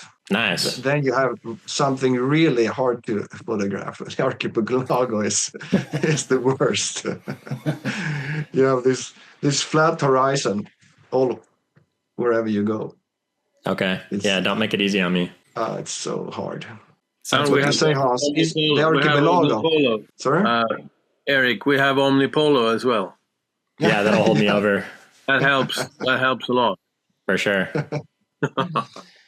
So like 99% of your work is black and white on Instagram and your website, but I found a color image that I really, really liked because it kind of exemplifies your style, you know, like fallen branches. That's a common subject in your images, and snow, simplifying the chaos, and, you know, really, really cool composition just with twigs and branches here. But I do like that it's in color as well. So breaking it up a little bit because everything's been black and white so far. But yeah, this one I did this one in black and white on the screen. I thought, okay, this is really nice black and white. But you know, when you put it up directly on the screen, it comes in color. So then I saw the colors and just, oh shit, I had to do this one in color. It didn't work in black and white. Okay, interesting. That's the way sometimes, especially if it's this kind of subdued blue colors of ice and snow. It doesn't work. It's very low contrast because the branches are pretty pale, so the color gives you some more separation that the black and white would completely neutralize. Yeah, precisely, there's some warmth in the branches. Yeah, I'm really happy with this one. You can say it's a really cool scene. I'm a fan of cross composition, as you can see. I use it a lot. There's a cross in this photo from one corner to the other. And so movement one way, movement the other way. Yeah, I do that a lot. I've seen that. I'm not aware of this when I do when I'm out there, but when I look at the photos, it's coming back. Yeah, this one's really cool. And the magazine Elements, I think, asked me to write how this photo was made. Was there very much to say about it? Because it looks pretty straightforward, and it's more just about the perspective. Yeah, it is.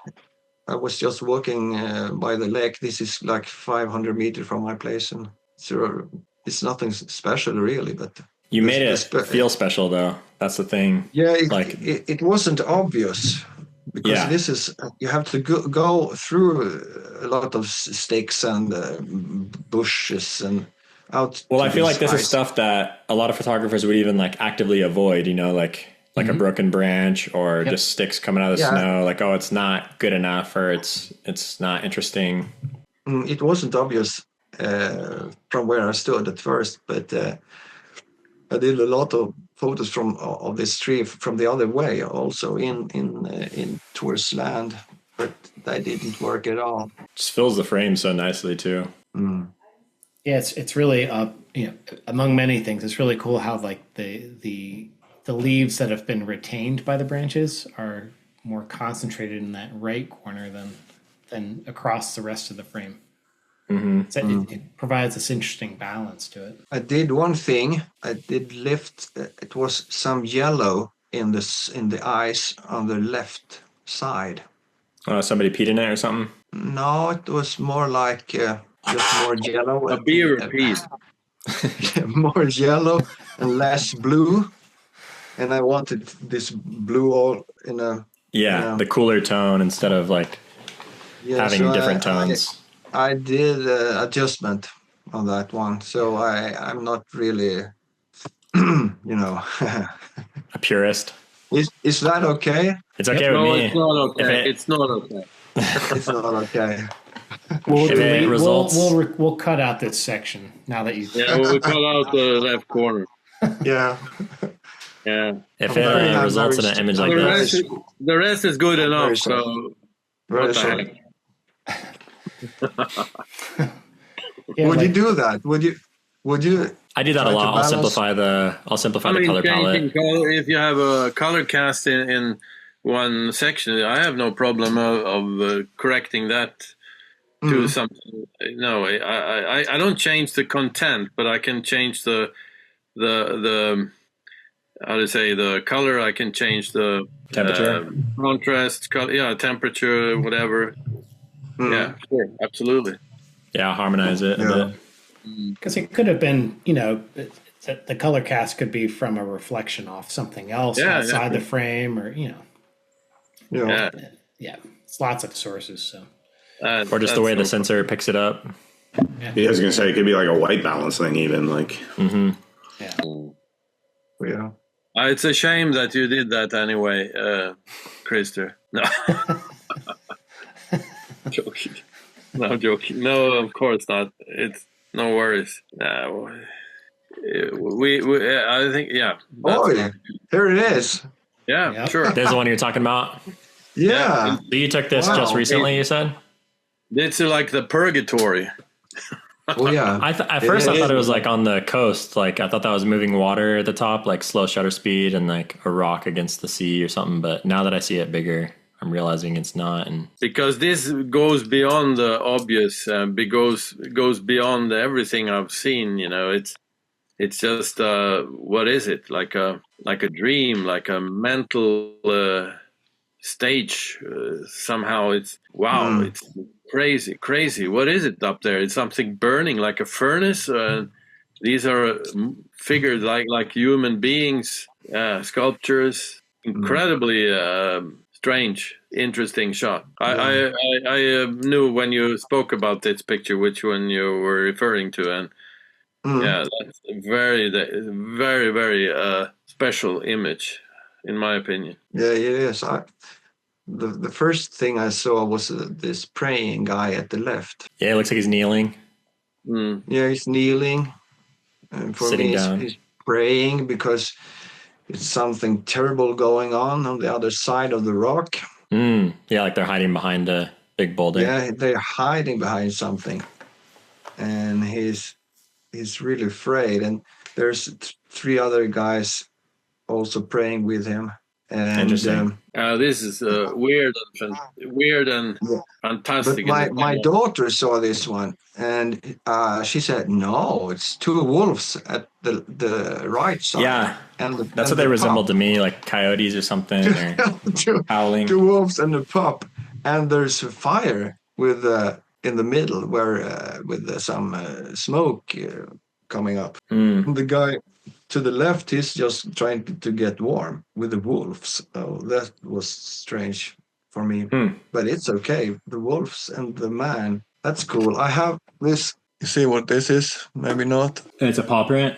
It's a wolf paw print. I have this. I've had this for 25, 30 years. So maybe it's wolves. What does that like signify to you? The wolf, or like why do you have that on your necklace? Why have you been wearing that? Yeah, I bought this from a silversmith in Lapland. I was a friend of his, and doing outdoor photography, it's a lonely job. You have to be out by yourself all days, and just roaming around. And the male wolf, they just roam around and looking for new stuff all the time.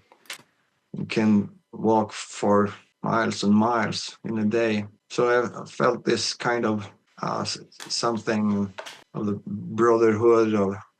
Yeah, you related with it. Of a wolf, and I told I told the girl when we was supposed to talk what animals we were think we were being like, and everyone shared there, and then it was my turn, and I said, the wolf. What, the wolf? You're more like a squirrel. You're not the alpha male. Sorry. You're not the alpha male. No, bossing everybody not around, at all. No. beating people up. No, so I suppose I'm really more like a squirrel, hopping around things all the time. No, but this was really, this one was close to me. And as soon as I saw this one, I did a couple of prints, 2 prints of this, rather small, like this size. Yeah, a little bit smaller than an of A4. And I did a framing, and I did a Christmas present for my colleagues at my job. Not for Hans? I think Hans wants No, one. for us. I have seen nothing in my mailbox yet. Maybe Santa will bring it. Coming us. You wish. Yeah. And I gave it to them, and I said, "This is for you because you're so phenomenal people, and I love you, and I want to work with you, and it's so wonderful to do this with you. And I want to give you this. It's a kind of meditation. You can meditate to this and feel whatever you want to." And one of the girls, she said, "Oh, there's up there in the corner where this is the brightest. There is a guy standing there." What? I didn't notice. If you see, there's something going on up in the right corner.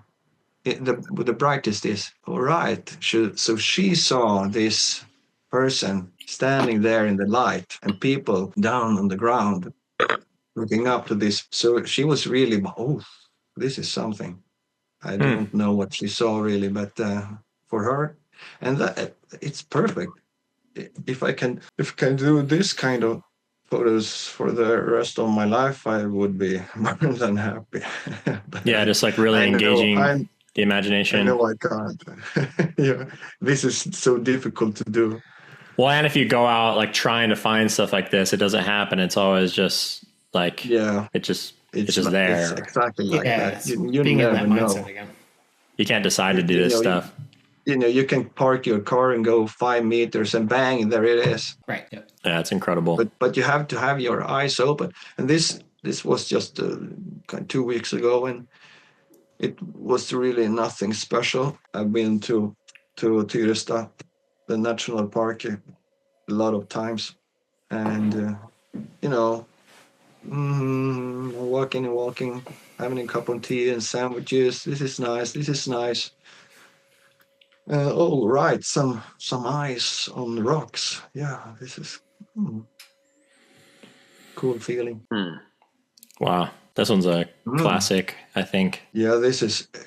You can say this is a classic. It was first page of this magazine. What was it? Elements? No, the Swedish photo magazine, Camera Natura. It's nice, really exclusive magazine. So it was really fun that they printed this on the front page. And this one has a really special history. This photo can't really be done because you have to be on a rock or something up a slope, because this isn't what you see when you stand on the trail. The magazine was Camera Natura. Yeah, I've had I've been featured 3 times in that magazine.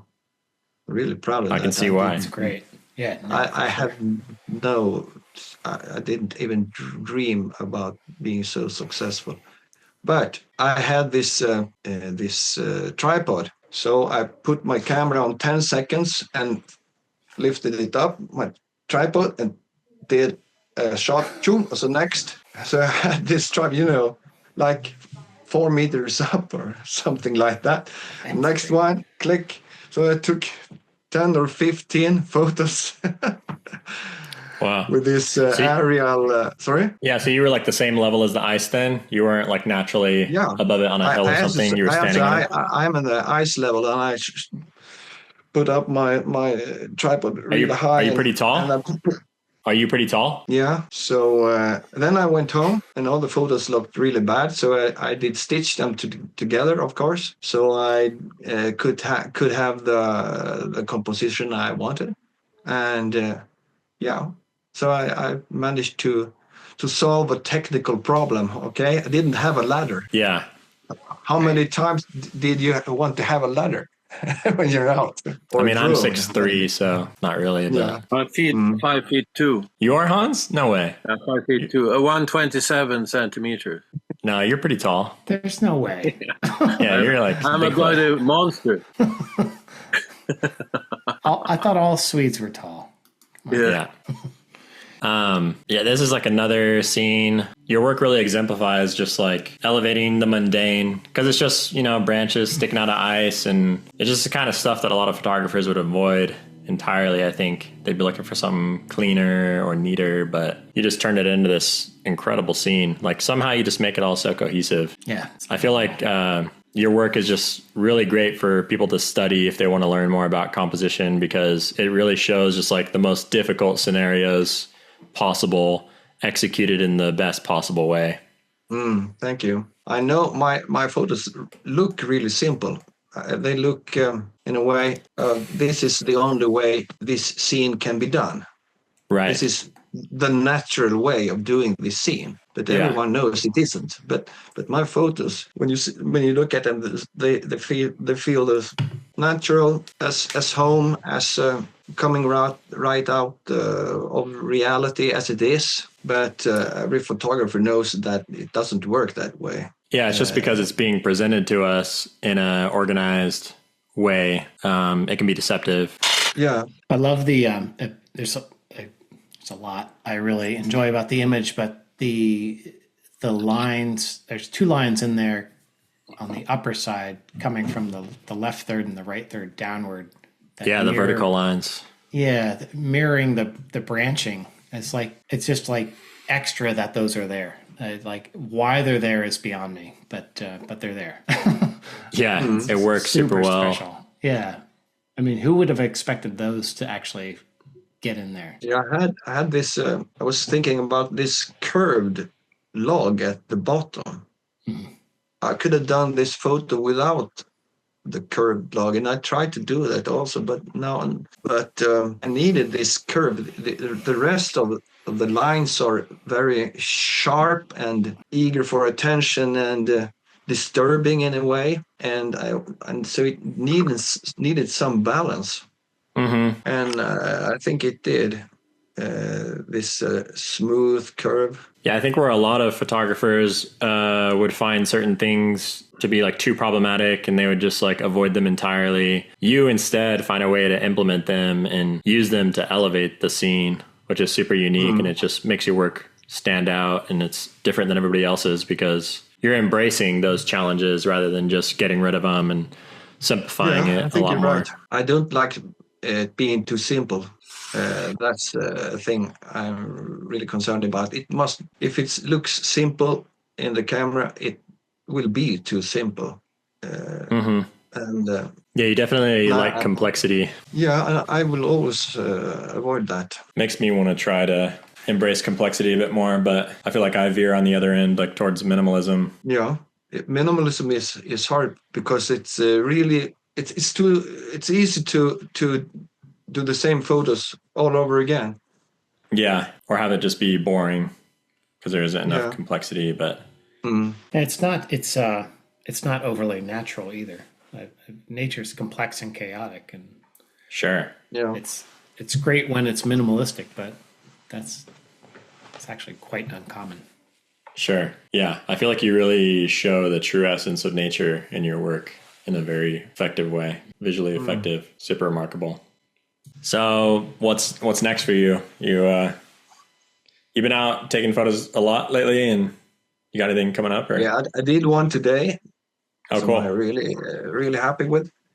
Going to the same places all over again. I've been here out in this island for 38 years, and visiting the same places. I've been all around. But you can go to the same place and it looks like nothing you ever seen before. And today I've noticed a tree. I probably noticed this tree before, but today it was some snow on the ice. So the tree could be like Free. Vad heter det? Hans? Frilagd.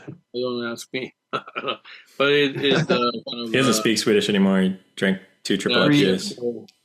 Free. Yeah. It's a free of competition with the snow background. So I was happy with that tree. It didn't work. Extracted from the background, I would say. Yeah, extracted from the background. Okay, so it was. Today it worked. I have no idea if it works tomorrow, but I probably go back and look what it looks like when the ice and the snow and the ice. When the snow comes on the ice and it gets warm, you got some patterns in the ice and the snow.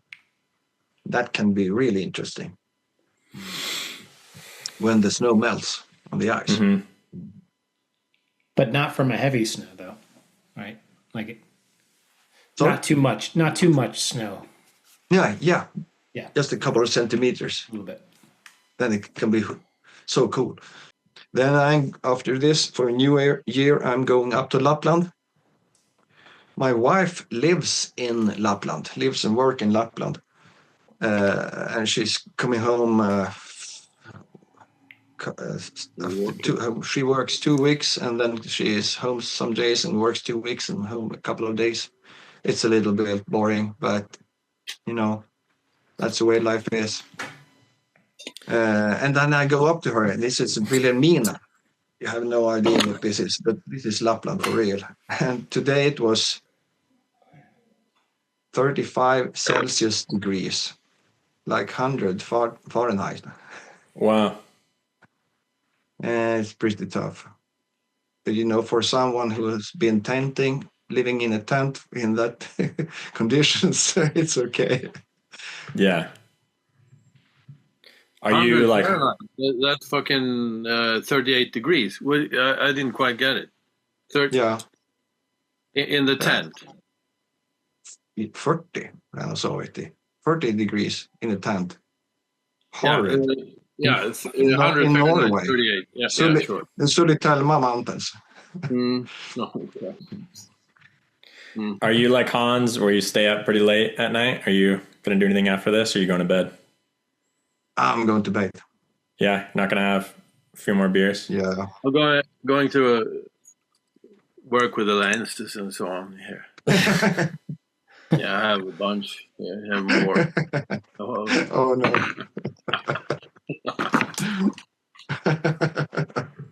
Cuddled with the lenses. Yeah, I have I think about 20 of them here.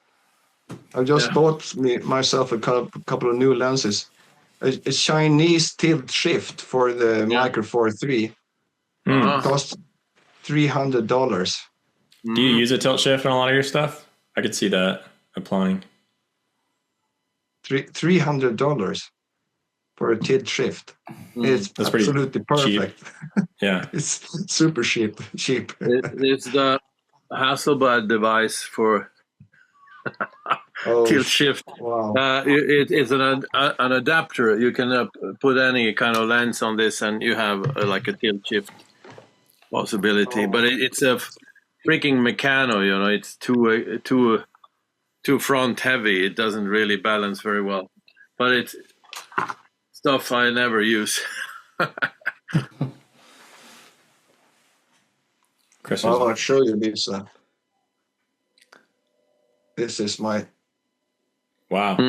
Wow, so much smaller. Yeah, like this. And it's sharp enough for me. But really difficult to use because everything is so small. Yeah. And I have to show you my. This is crazy. Have you seen this stuff? This is my 20 millimeter. That's tiny.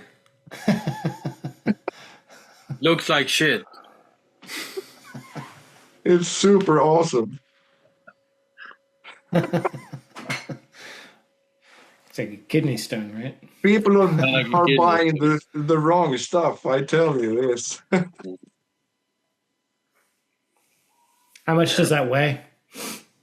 Nothing. Nothing. 0 grams. It's really strange for someone who has carried a lot of stuff. I had this Pentax 645, Bill? Yep. Yeah. Pentax gave it to me like 25 years ago. And I used it a lot. And I also carried this Linhof Panorama camera 612. It's and a lot of lenses, 300 and 120 and and carrying this out in the wilderness like 40 kilos. Such madness. Yeah, that's a lot. That's 80 pounds.